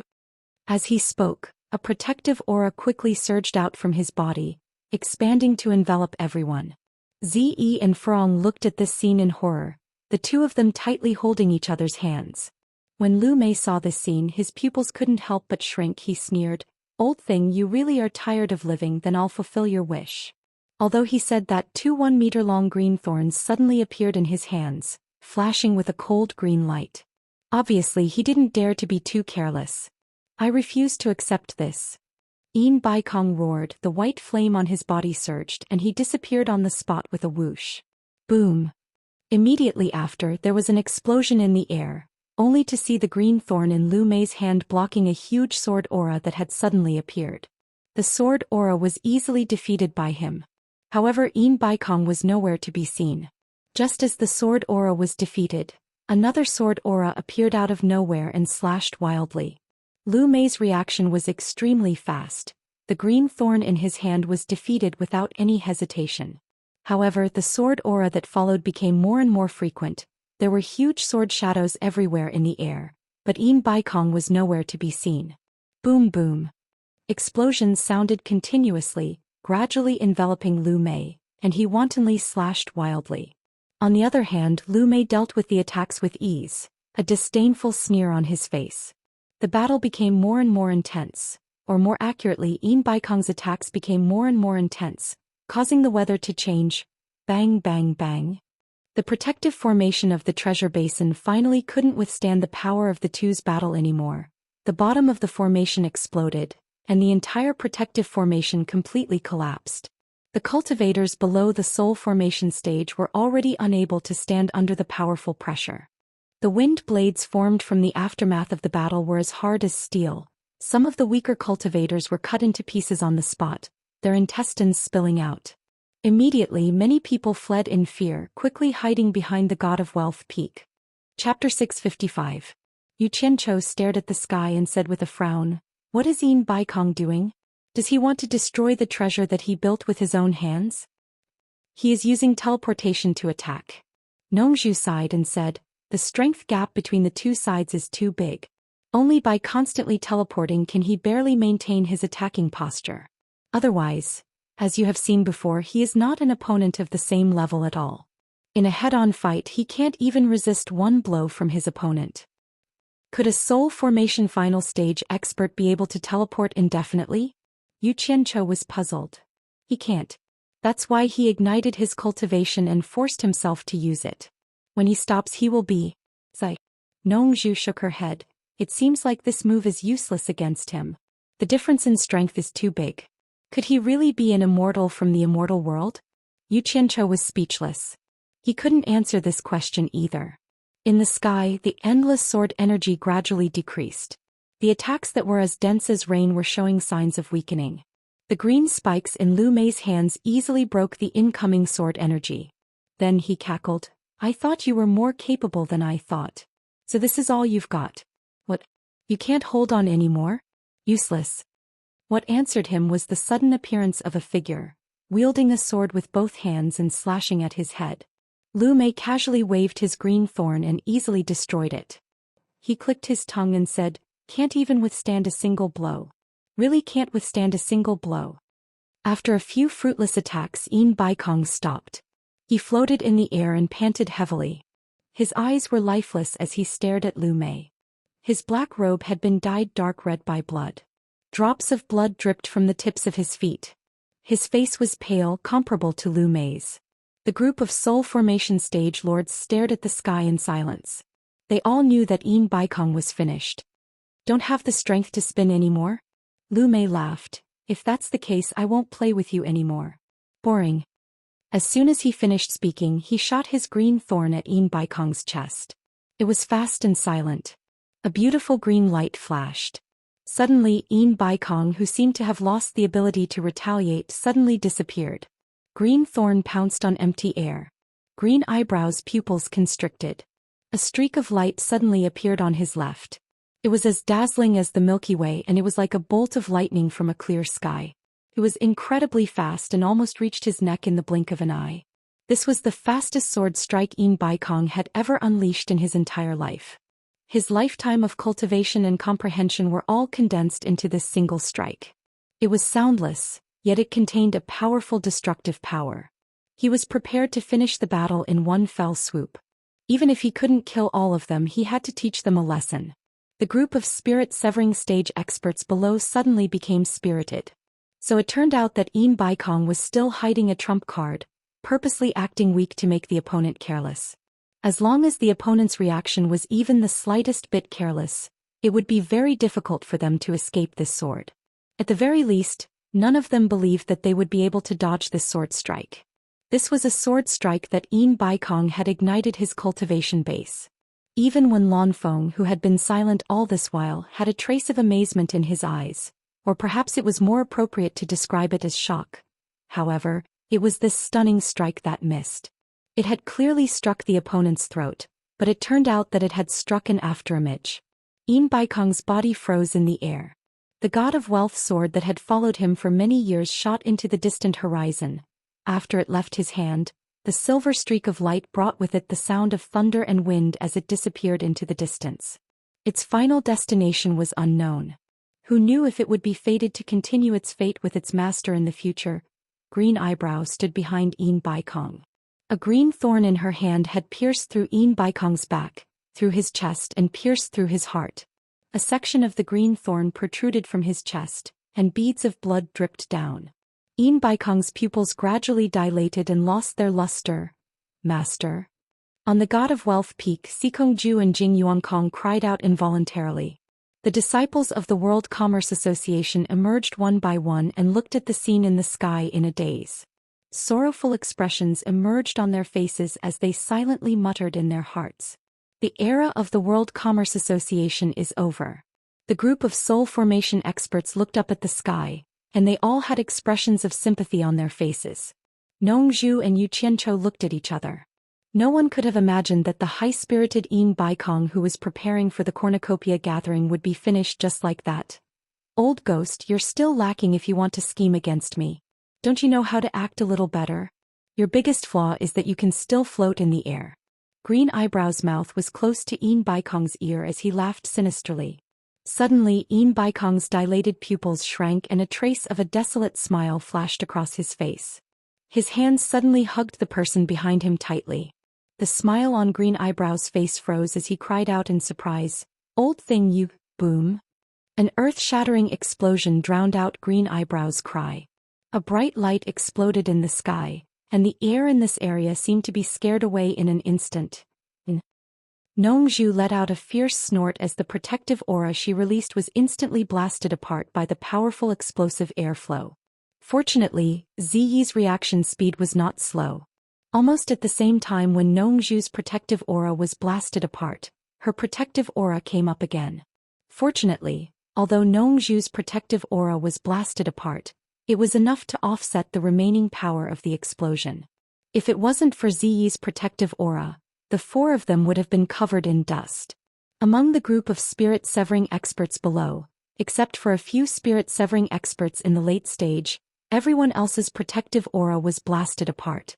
However, it was not a big deal. After all, the experts who could become lords of a territory all had similar cultivation as Nongzhu. However, they did not have Ziyi by their side, so they were all covered in dust. However, no one cared about this now. They all stared at the sky dumbfoundedly. Unfortunately, the dust was everywhere and no one had the ability to see through it. No one would have thought that Yin Baikong's trump card actually had a hidden move behind it. He had stored a large amount of true essence to self-destruct his dantian. A late-stage spirit-severing expert was indeed a late-stage spirit-severing expert. After consuming a large amount of true essence, he still had such a powerful self-destructibility. Fortunately, the true essence in Yin Baikong's body had already been greatly consumed. Otherwise, the self-destruction of a late-stage spirit-severing expert would not be a joke. It was estimated that many mid-stage spirit-severing experts would more or less suffer some injuries. While everyone was feeling emotional, they were all guessing what happened to the green-robed man. Guessing was just guessing. No one went up to check. Pei Fong, who was inside the protective aura, had a twitch on his chubby face. He muttered absent-mindedly, "Didn't you promise me to settle the score in your next life? You've already self-destructed. You don't even have the chance to reincarnate. What next life are you talking about? Yin Baikong. Yin Baikong. You are indeed worthy of your title as an old fox. Even when you're F*king committing suicide, you still have a hidden move. I admire you." Everyone knew that this time Yin Baikong was really dead. He was completely dead. It was estimated that not even a piece of him could be found. Another one of the top 10 experts in the cultivation world had fallen. The dust gradually dispersed. At this moment, the god of wealth peak behind everyone suddenly let out a loud rumble. The ground shook continuously. Everyone turned their heads to look. It turned out that due to the impact of the explosion, half of the god of wealth peak had collapsed from top to bottom. There was still half of it standing there. It was an indescribably strange sight. The Hall of Wealth, on top, was still there. There was also that ancient pine tree. This was all thanks to Sikongju and Jing Yuankong's combined efforts. It was as if they had risked their lives to keep these two items on the God of Wealth peak. As if sensing the disappearance of its owner, even the God of Wealth peak was crying in a collapsing manner. With Yin Baikong's death, it was unknown whether the enormous world commerce that he had single-handedly founded would continue to exist in the cultivation world. With Yin Baikong's death, it was unknown whether cornucopia would be rebuilt and restored to its former glory. Although the dilapidated God of Wealth peak still stood tall, the black-robed old man who had stood under the pine tree for over 1,000 years and often stroked the rough tree trunk while gazing at the sea of clouds would no longer appear. Many people present would remember the voice and appearance of this old fox who would rather die than submit because of this self-destruction. Yu Qianchou let out a light sigh. He didn't know what to say. Actually, Yin Baikong's death was beneficial to him. At least no one would pursue the relationship between him and the elixir. However, why did he feel that Yin Baikong's death was a little hard to accept? Was it too sudden? It was hard to explain. Old ghost, you think you can scheme against me like this? You're really an ant trying to shake a tree. You overestimate yourself. A sharp and sinister laughter came from the sky, causing everyone to turn pale with fright.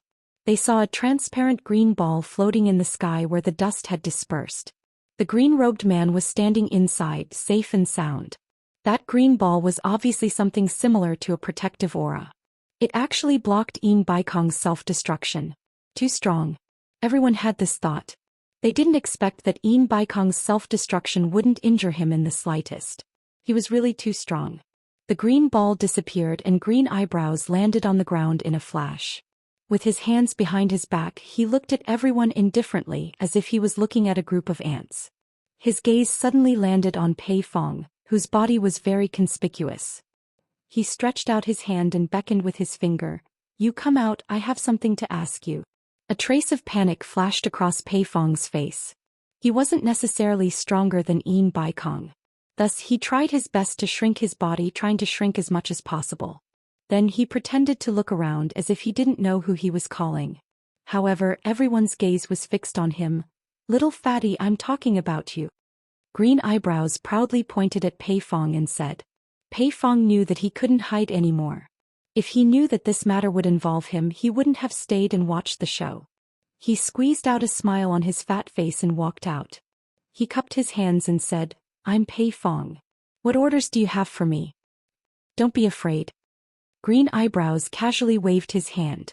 He seemed to enjoy the feeling of someone trembling in front of him. He was in a good mood as he said to Pei Fong, Fatty Pei, let me ask. Oh, how did you know that my nickname is Fatty Pei? Pei Fong curiously tried to establish a relationship. Green eyebrows was stunned. His expression returned to normal as he said, Nonsense. Your surname is Pei and you're a fatty.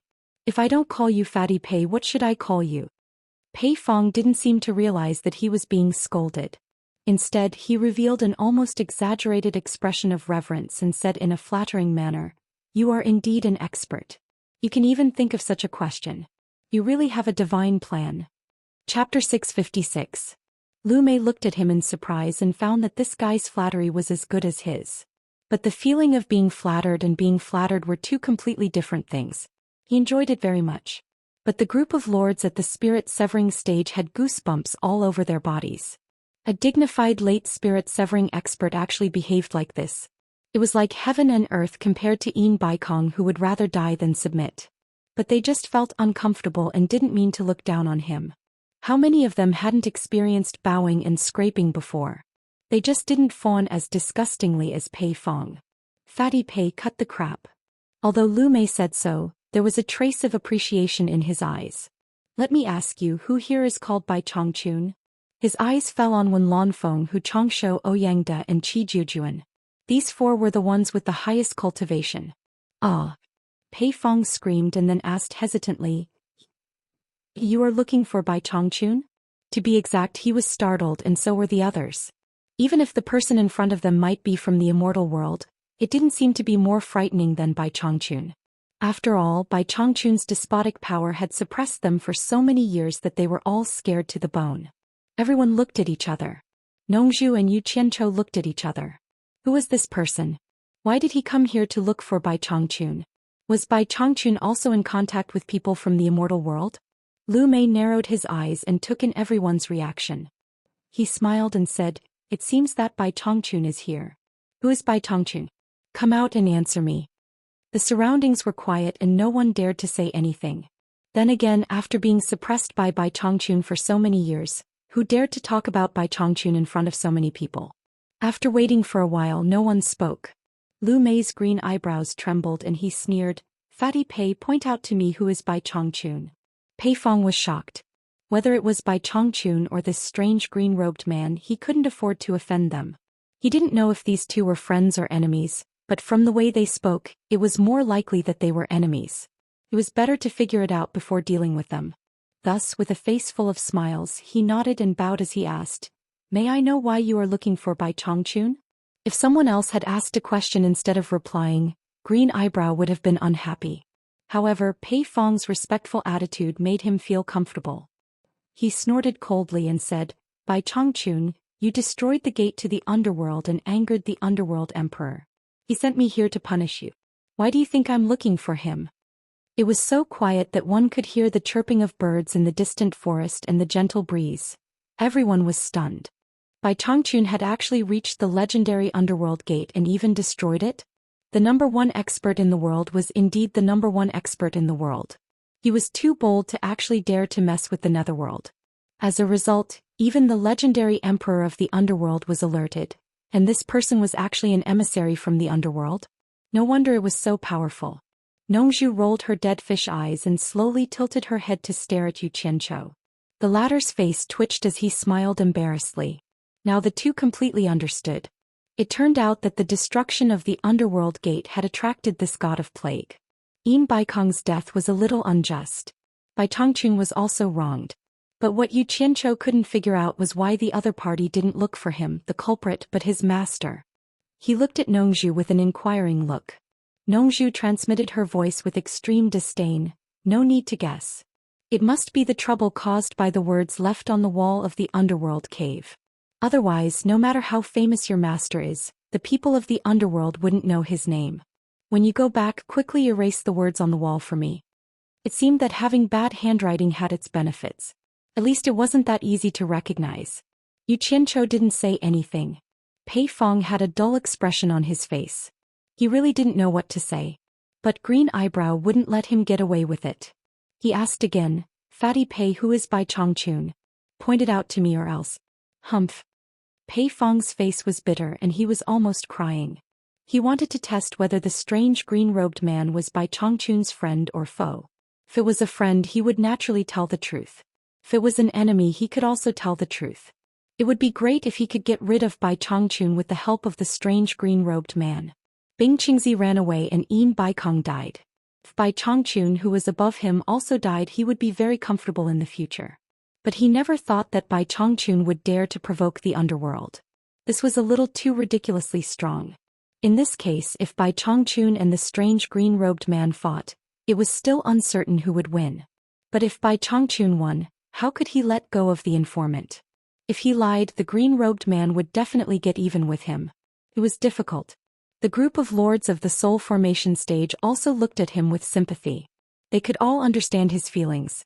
"Do you want me to force you to say it?" Green Eyebrow was a little impatient. Pei Fong had no other choice. He had to get through this first. He was just telling the truth. Bai Chongqun shouldn't be so petty, right? He coughed and said with a wry smile, "It's not that I don't want to point it out, but Bai Chongqun isn't here at all. Bai Chongqun is the world's #1 expert. He lives in the demon domain all year round. Why would he hang out with small figures like us?" His words were very respectful to Bai Chongqun. He completely had an attitude of not offending either side. The world's #1 expert? No wonder he dares to say that he's invincible in the world. Green Eyebrows sneered. Suddenly he was startled and his eyes flickered. You said Bai Changchun lives in the demon domain? He remembered that the female ghost cultivator had said that the place shrouded by the dark clouds was the demon domain. That's right. Pei Fong explained. Bai Changchun is the world's #1 expert. He leads the thousands of demon kings and ghost king in the entire demon domain. He is the master of the demon domain. Hee. Green Eyebrows suddenly laughed sharply. He understood everything and instantly said with a murderous expression, so he is the master of the demon domain. No wonder that female ghost cultivator dared to lie to me. When I go back, the first person I'll deal with is you, bitch. I'll let you know what it means to beg for death. As soon as he finished speaking, his whole body turned into a green light and flew away. Seeing him leave just like that, everyone heaved a sigh of relief. Looking at the messy treasure bowl, everyone was speechless. However, at this moment another green light flashed in the sky and turned into a human figure. Who else could it be but the strange green-robed man who had just left? Why did he come back? When everyone's heart was pounding, Green Eyebrow pointed to Pei Fong, who was surprised, and said, Fatty Pei, let me ask you again. Who are Nanhai Nongzhu and Yu Qianchou? Where do these two people live? Nongzhu and Yu Qianchou were stunned when they heard this. Now they were 100% sure that it was the words left on the ghost cave that caused the trouble. Both of them were blaming their own hands in their hearts. Yu Qianchou wanted to slip away immediately. He said to Nongzhu, let's go. While he doesn't know who we are, let's go quickly. Nongzhu agreed. The two of them grabbed Zi and Furong and wanted to run away. Stop. With a sharp shout, Green Eyebrow's eyes locked directly on them. There was no other reason. When he said that, everyone subconsciously turned to look at them. Their eyes betrayed them. The four of them paused and slowly turned around. Nongzhu and Yu Qianchou had the same bright and harmless smile on their faces, but Zi and Furong were obviously very afraid. Green Eyebrow pointed at them and said, come here. Yu Qianchou secretly transmitted his voice to the three of them. Don't be afraid. I'm here. He can't do anything to us. Follow me closely. Don't be too far away from me. When the critical moment comes, I have a way to help you escape. Damn it. Brat, why are you still pretending to be mysterious at a critical moment? I know you're good at escaping. If you want to escape, you should do it now. Why are you waiting for the critical moment? If you wait any longer, I'll be scared to death. Hurry up. Nongzhu secretly transmitted his voice and urged. Yu Qianchou didn't bother to pay attention to him. He wouldn't reveal his last secret unless it was absolutely necessary. Then he held Furong's hand and gave her a firm look that said, trust me. When Furong saw that, she was relieved.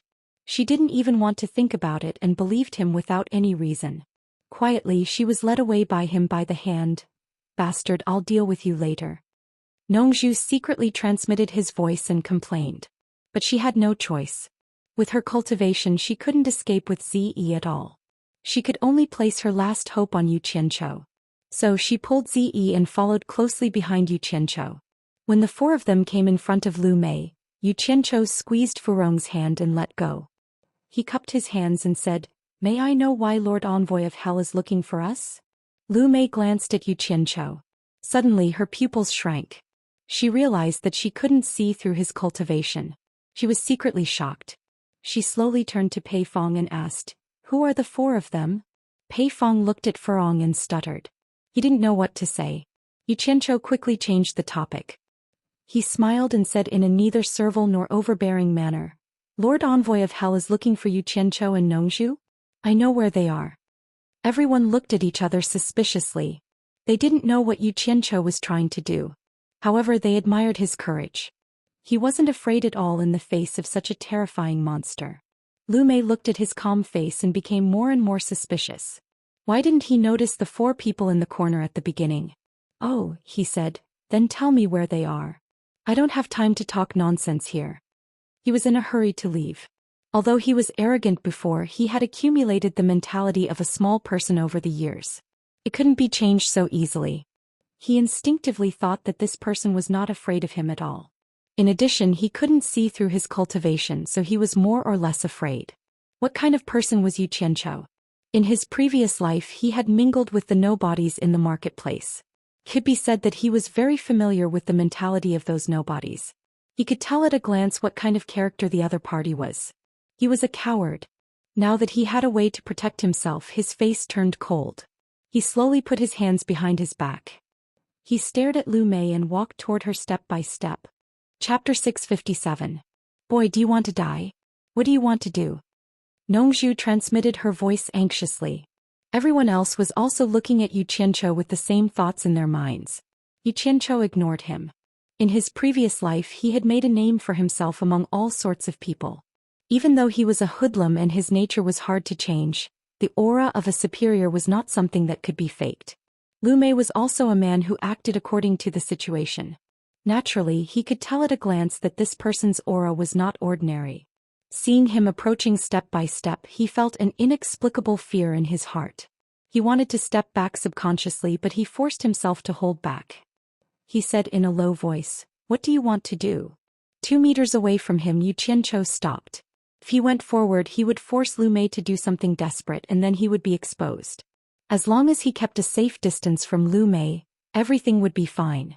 Do you really want to know where Yu Qianqiu and Nanhai Nongzhu are? Yu Qianqiu asked coldly. The black fire in his body instantly condensed to the extreme, and suddenly pressed down on Lu Mei. Others naturally could not feel the targeted pressure. Unexpectedly, Lu Mei did not react at all. Yu Qianqiu thought it was bad. Then he remembered that since Lu Mei came from the underworld, he must have crossed the fire sea of the underworld and was not afraid of the black fire at all.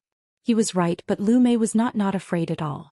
Such a heavy death chi could only be felt by people at the level of underworld sage. As a netherworld knight, he could not condense such a heavy death chi. What scared him the most was that he saw 2 burning black flames jumping in Lu Mei's eyes. However, as Yu Qianqiu quickly restrained the black fire, the 2 burning black flames disappeared again. It was indescribably weird. Lu Mei intuitively thought that Lu Mei's cultivation was higher than his, and it was very likely that he also came from the underworld. His heart was pounding. However, he soon realized that something was wrong. The human aura around the other party was very heavy. It was obvious that he was someone from the human world. If they were from the underworld, they wouldn't be able to do anything to him. He was the messenger of the underworld emperor and Lady Hei Qi, who in the underworld dared to make things difficult for him. Even if they were from the celestial world, they still had to respect the emperor of the underworld and Lady Blackpool. But that's not right. People from the celestial realm don't have human qi. That's strange. Amidst his doubts, he calmed himself down and nodded. I can tell that you aren't an ordinary person. I'm here by the order of the underworld emperor and the decree of the Lady of Blackpool. I hope you can cooperate with me and tell me the information about those 2 people. The politeness of his tone almost made the group of people's eyeballs fall out of their sockets. The title of this sovereign had also changed to this envoy. Nongzhu is even more stunned. It turns out that this strange green-robed man is easily frightened. He only bullies the weak and fears the strong. Ziyi's face was filled with admiration. However, Furong didn't think it was a big deal. He had always believed that Yu Qianqiu was the best. Seeing him like this, Yu Qianqiu finally felt more at ease. It seemed that the other party still had some scruples about the black fire. Otherwise, his attitude wouldn't have changed so quickly. What he didn't know was that the other party didn't have scruples about the black fire at all. He didn't even think about the black fire. Instead, he was worried about the vigorous dead qi and thought that Furong was a master. In fact, if Yu Qianqiu used the blue fire, the other party would really be afraid. Although the power of the blue fire was not as powerful as the black fire or the legendary purple fire, it was still a raging fire of extreme yang. It was the natural nemesis of the underworld cultivators. Ghost cultivators or meditation cultivators with low cultivation couldn't resist the blue fire at all. They would be burned to death immediately. The power of the earth fire in his body could make the ghost king Meng Yan have a hard time resisting it. Not to mention the blue fire of the 3 true fire, which could be said to be the nemesis of the underworld. Some things were so strange. People thought they couldn't play any role, but in fact they were very useful. Everything in the world usually had a fixed number. It was the truth that one thing could subdue another. Everything had its own value. As the saying went, lonely yin couldn't grow and lonely yang couldn't grow. One's loss and the other's gain. The operation of the way of heaven was called balance. Whoever broke the balance would be punished by the way of heaven in order to maintain the balance. So you were sent by the Emperor of the Underworld and Madame Heiqi, sorry for not recognizing you. Yu Qianzhou cupped his hands as if he had heard of the Emperor of the Underworld and Madame Heiqi. However, he had heard of the Emperor of the Underworld. It was estimated that there were very few people in the cultivation world who hadn't heard of him. As for Madame Heiqi, who the hell knew who she was? LV Mei was emboldened. So what if your cultivation is high? Do you dare to disrespect the Emperor of the Underworld and Madame Heiqi? But he still cupped his hands and said, please tell me the whereabouts of those two people. Yu Qianzhou nodded and said, I can tell you, but I'm afraid that you can't get in even if you find the place. I advise you to give up the idea of looking for those two people. Even he said so. Could it be a very powerful place? LV Mei was taken aback. Then he shook his head and said, it doesn't matter. As long as I try my best, I have a clear conscience. His words sounded nice, but in fact he had already made up his mind. If it was a powerful place, he wouldn't have to look for those two people. He just wanted to find Bai Changchun and get back the stolen things. The most important thing now was to finish this formality and leave as soon as possible. He didn't want to talk nonsense with this strange guy. Yu Qianzhou waved his hand and pointed with a smile, saying, go straight to the east, fly over the land and then cross the vast sea. There is a vast land sealed by a great formation. Few people can enter it. It is called the East Holy Land. There are many highly skilled swordsmen there. Even my cultivation is not worth mentioning there. Yu Qianzhou and Nongzhu are there. Then he cupped his hands and said, I wish you good luck, emissary of hell. Hearing this, Nongzhu's eyes brightened. She realized that this was a good way to solve the problem once and for all. Tricking him to go to a place where he couldn't enter, he naturally wouldn't be angry. At that time he would have to go back to the underworld obediently. The two of them didn't have a deep hatred with the underworld. Would the underworld have to find them? Impossible. That would be too degrading.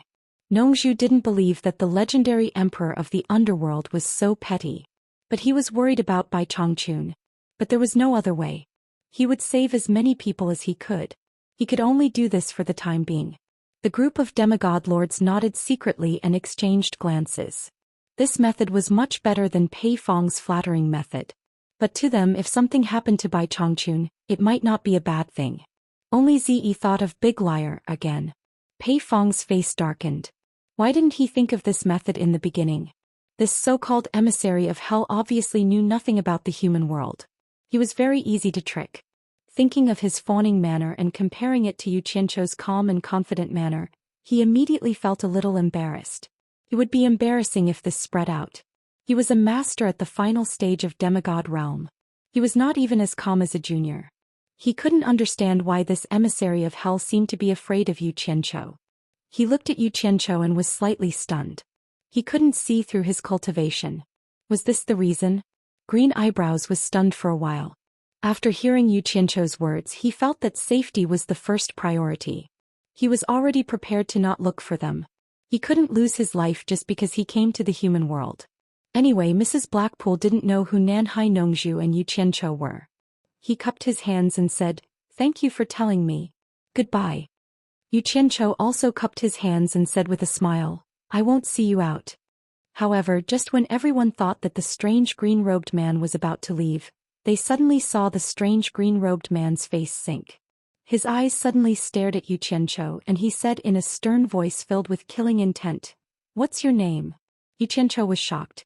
He didn't know where he had exposed himself, but he replied calmly, I'm Zhou Xian. Is there a problem? I think you're Li Si. How dare you make fun of me? How dare you? Green Eyebrows screamed. Damn it. He also knew the legend of Zhou Xian and Li Si. Although Yu Qianzhou didn't know how the other party found out the flaw, he knew that he had been exposed. When he was about to release his divine sense to take Nanhai Nongzhu and the other two away, a white figure suddenly appeared in front of him. It was Wen Lanfeng. Green Eyebrows screamed, it seems that there are many people who want to die. Wen Lanfeng held the giant silver sword in his hand, and his body glowed with monstrous fighting intent. Even the wind around him was stirred up. His long hair fluttered in the wind and he said without looking back, I'm here. Nanhai Nongzhu, take them away. If I die, I'll have to trouble you to take care of the Wen clan. His indomitable killing intent was surging. The second strongest man in the world knew that he was no match for him, but he still wanted to risk his life. If it weren't for the fact that the situation was unclear and he was worried that no one would protect Lu Yanqing, he wouldn't have watched Yin Baikong die like that. Lu Yanqing wanted to save Yin Baikong several times, but he forced her to stop. For him, Lu Yanqing's safety was the most important thing. Now that he found that the green-robed man wouldn't harm others for no reason, Lu Yanqing should be fine. Seeing that even a junior like Yu Qianqiu could face it bravely, and he had promised to take care of Yu Qianqiu in front of Bai Chongqun, how could he stay out of it now that Yu Qianqiu was in danger? To be able to stand at the peak of the cultivation world, who didn't have a sense of pride in their hearts. They fought and fought, but they were unwilling to submit to others. No matter how cunning and selfish Yin Baikong was, he would rather die than submit at the critical moment. That magnificent feat of self-detonating his dantian had made Wen Lanfeng's blood boil, and he almost couldn't suppress it. Now that it was time to fulfill his promise to Bai Chongqun, he stood up without hesitation. Even if he died, he would fight for his reputation, for his dignity. He didn't want to hide like a turtle and let that woman look down on him. Wen Lanfeng, Nanhai Nongzhu and Lu Yanqing shouted almost at the same time, and their tone was very anxious. Yu Qianqiu was speechless.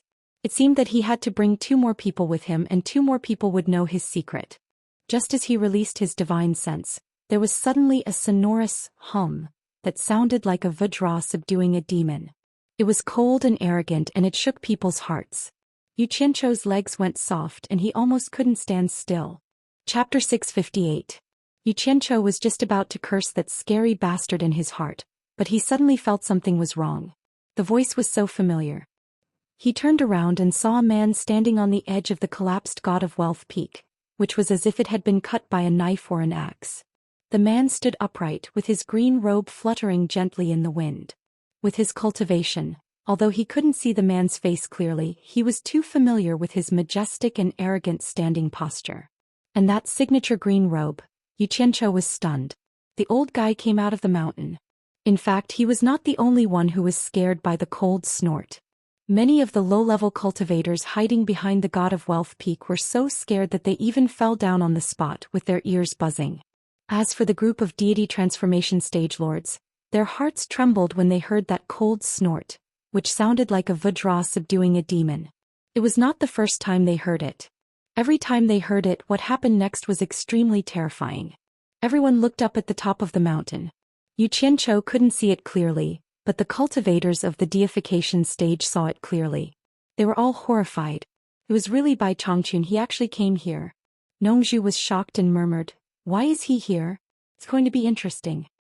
Ziyi's knuckles turned pale, but she was very excited and her eyes were shining. It turned out that Elder Bai, whom she admired the most, was here.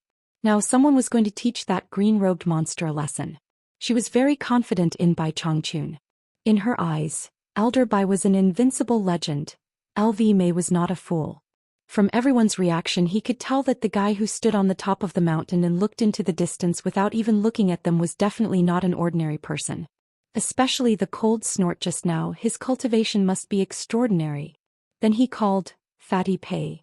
Pei Fong made a sound of awe and turned around to look at him. LV Mei glanced at the God of Wealth peak coldly and asked, "Who is that old guy up there? Please use your brain. Who else could it be?" Pei Fong shook his head with a bitter smile and did not answer.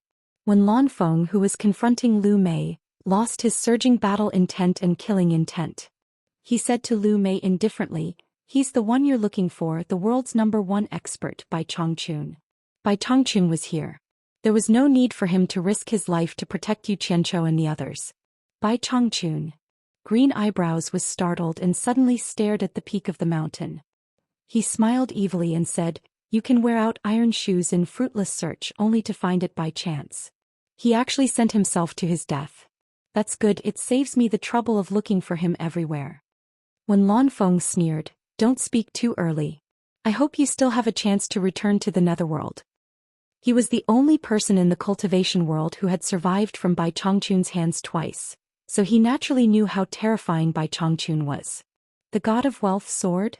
It's Yin Baikong's God of Wealth sword. How could it be in his hands? The soul formation experts suddenly became restless. Bai Chongqun, who was on the God of Wealth peak, slowly put down his hands. He was holding a sword in his hand and silently looked at it with a solemn expression. This sword was extremely familiar to all of the soul formation final stage cultivators, especially Pei Fong and the other soul formation final stage cultivators. They were certain that the sword in Bai Changchun's hand was the God of Wealth sword that had followed Yin Baikong for many years. Everyone immediately came to a realization. Yin Baikong's God of Wealth sword was in the direction of the demon domain. Bai Changchun must have encountered it on his way here and brought it back. On the God of Wealth peak, Sikongju and Jing Yuankong were frightened by Bai Changchun's sudden appearance. Only now did they realize that the sword in Bai Changchun's hand was actually their master's sword. The two of them looked at each other and quickly walked behind Bai Changchun. They knelt down and kowtowed with sobs. "Senior Bai, please avenge our master, Senior Bai." Beside the cliff, the mountain wind was strong. However, the green robe that was fluttering in the wind suddenly stopped.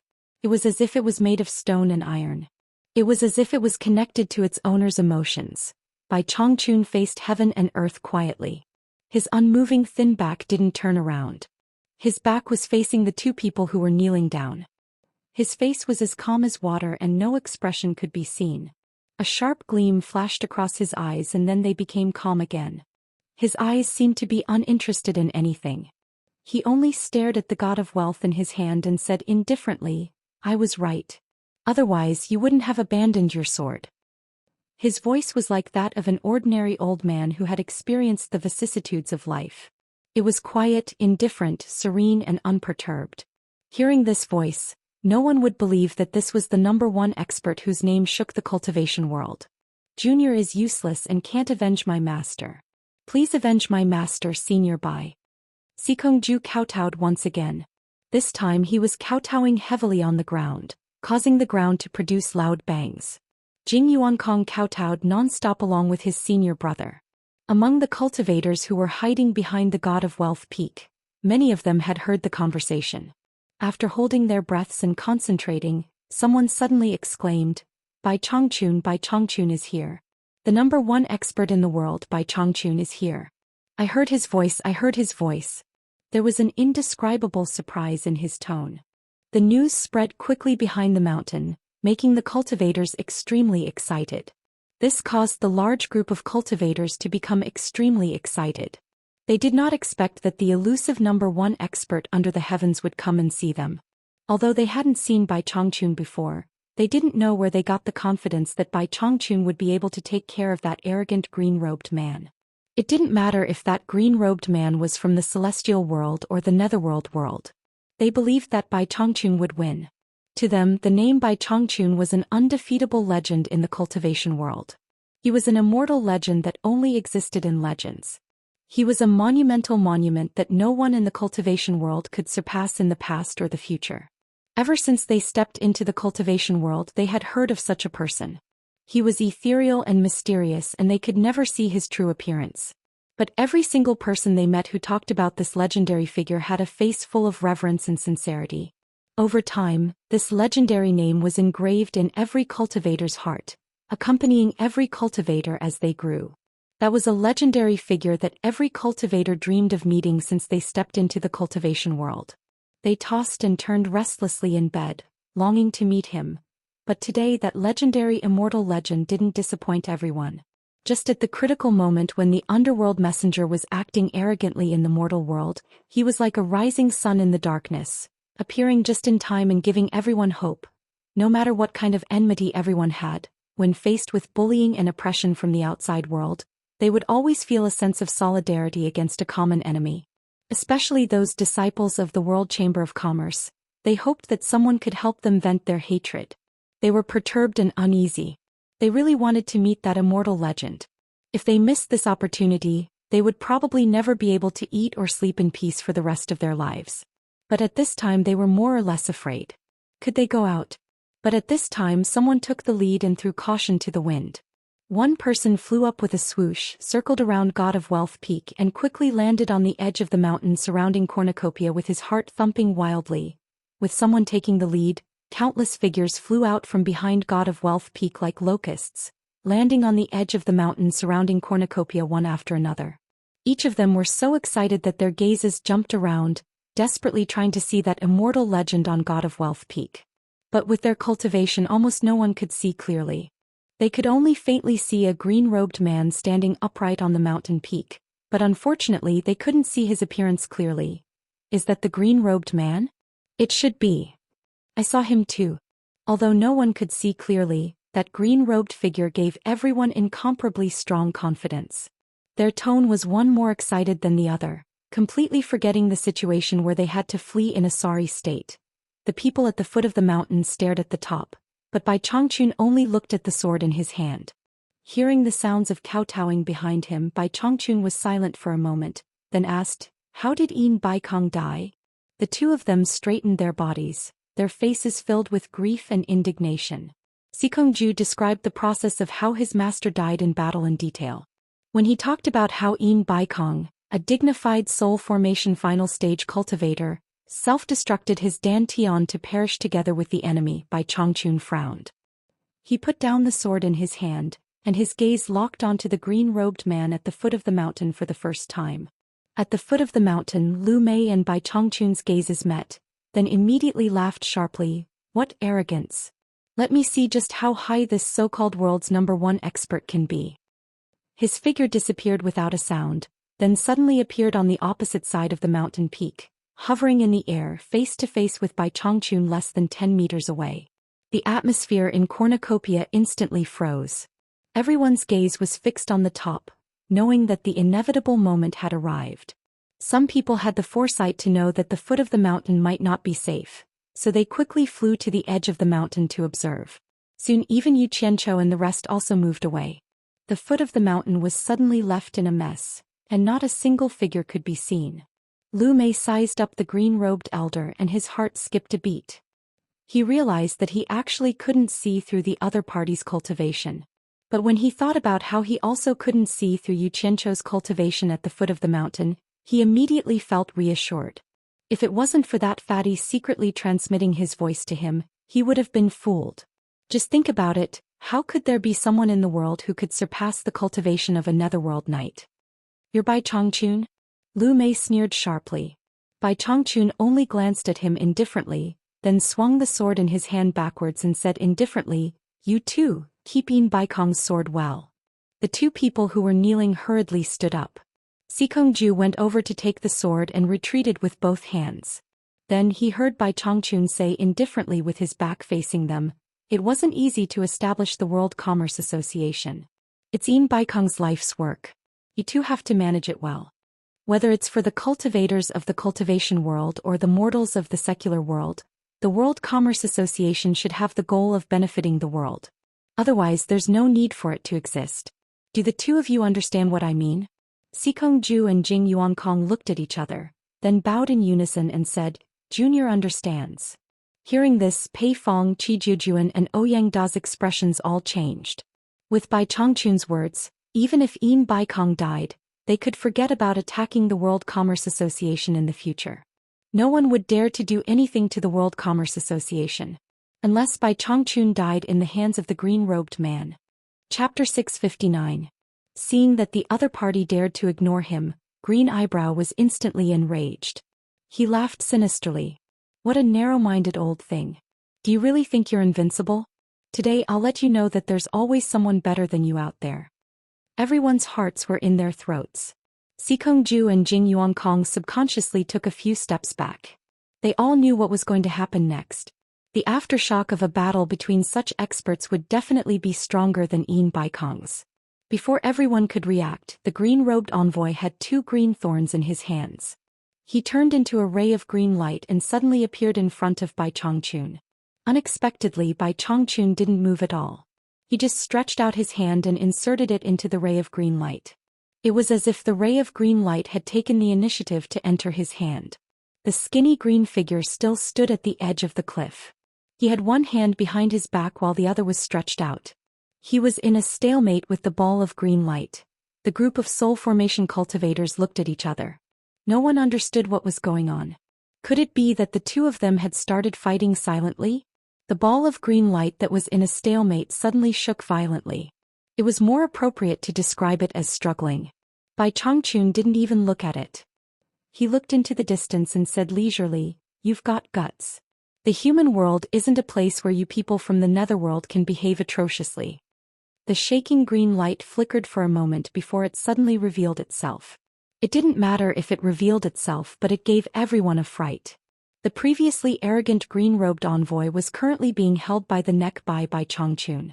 He was like a duck being carried by Changchun as he stood at the edge of the cliff. It was so easy and effortless. The green-robed envoy struggled with great difficulty. Unfortunately, he couldn't break free no matter how hard he tried. It was as if Bai Changchun was scaring a child. Grabbing a child by the neck and standing on the cliff to scare him. If he didn't listen to him, he would throw him down and kill him. How was that possible? The group of soul formation cultivators were all dumbfounded. It was so easy. Yu Qianzhou couldn't see clearly. He was scratching his head and ears anxiously. He pulled the dumbfounded Nongzhu's sleeves and asked, "How is it? How is it? What's going on?" However, Nongzhu did not come to her senses for a long time no matter how hard he pulled her. Xikongju and Jing Yuankong were standing closest to each other, so they had the clearest view. The two of them exchanged glances, and the shock on their faces was hard to conceal. Who would have thought that the netherworld envoy who had forced Master to self-destruct his Dantian would be captured so easily by Changchun? Those who could see this scene clearly were not simple people. Naturally, they knew that this was not a simple coincidence. If not for the fact that his cultivation was far stronger than the other parties, reaching the level where he could lift something heavy as though it were light, there was no way he would be able to grab the other party's neck so easily. Everyone instinctively shrunk their necks. They could not imagine what it felt like to be grabbed by the neck by that hand. Even the green-robed netherworld envoy who had such a powerful cultivation could not move at all. What would happen if it were to grab their necks? For those who were restless and had thoughts of plotting something behind Bai Changchun's back, Bai Changchun's heart was filled with hatred. This grab was even more uncomfortable than grabbing his own neck. Immediately, all his thoughts vanished into thin air. Strong. Too strong. Bai Changchun was indeed Bai Changchun. No wonder he was the #1 expert in the world. He was ridiculously strong. The soul formation experts had no choice but to admit defeat. When Lan Feng, who had been staring at the God of Wealth peak, could not help but shake his head and smile bitterly. Only now did he realize how big the gap between him and Bai Changchun was. It was not just a small gap. He could survive from Lu Xing's hands twice. Even he did not believe that Lu Xing did not show mercy. With his neck tightly gripped, Lu Xing's pale face turned black. He bounced his limbs like a toad, looking very miserable. He wanted to stab the green thorns in his hands forward, but the moment he raised his hands, the pressure on his neck increased. He had no choice but to withdraw his hands obediently.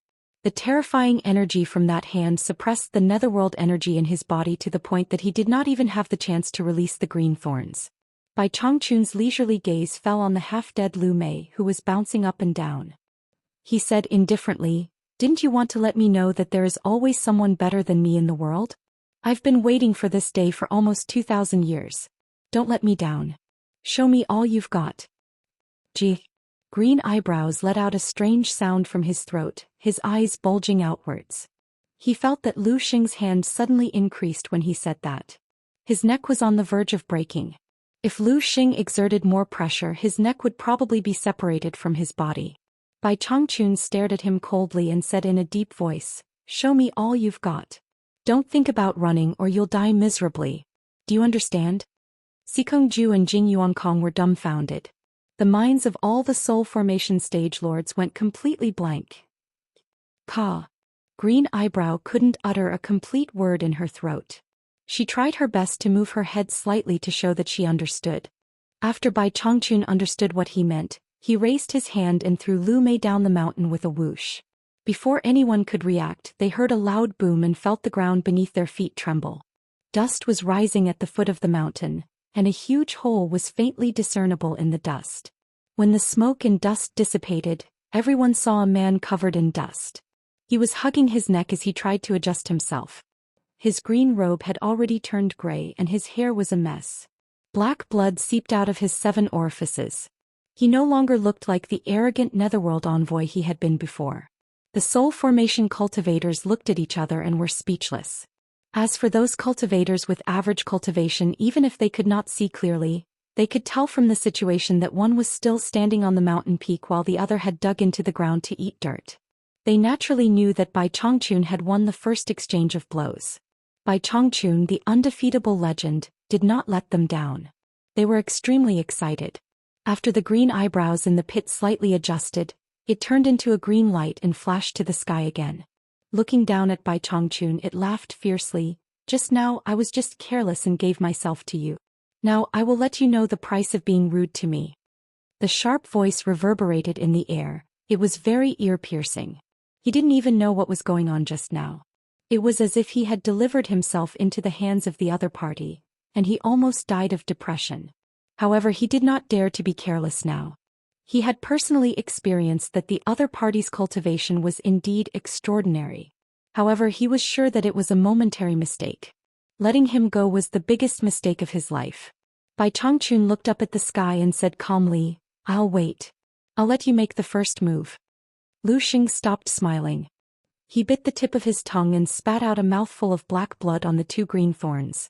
Then he held the 2 green thorns in his hands and spread them out devoutly.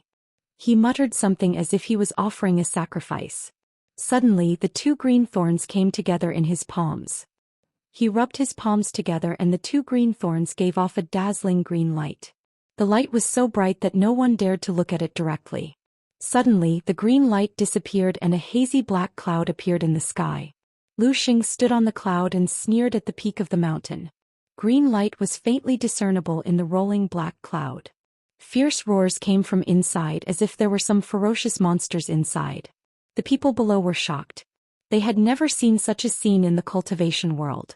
Many people even complained that Bai Chongqun should not have shown mercy. They were in big trouble now. Bai Chongqun stared at the rolling black cloud in the sky and asked calmly, "This should be a spell from the netherworld, right?" "Yes." Lu Xing laughed strangely. 2 gigantic snake heads that were as big as round tables poked out from the dark clouds behind him. Their red eyes were even bigger than 2 fists put together, revealing an extremely ferocious brilliance as they patrolled the surroundings. They opened their bloody mouths and flicked their forked tongues with a hissing sound. Their bodies, which were as thick as water buckets, continuously came out of the black clouds and coiled behind Lu Mei like 2 flying dragons. Just the pressure emitted by the 2 giant snakes was enough to make those with weaker cultivations tremble in fear. "These are the 2 green hell snakes that Lady He Qi subdued. I didn't expect to use them in the human world today. Bai Chongqun, you're really lucky." Green eyebrows kept laughing in a strange manner. Bai Chongqun nodded slightly and said, "I've heard that there are magical spells in the netherworld and the immortal world. I've seen the spell from the immortal world more than 200 years ago.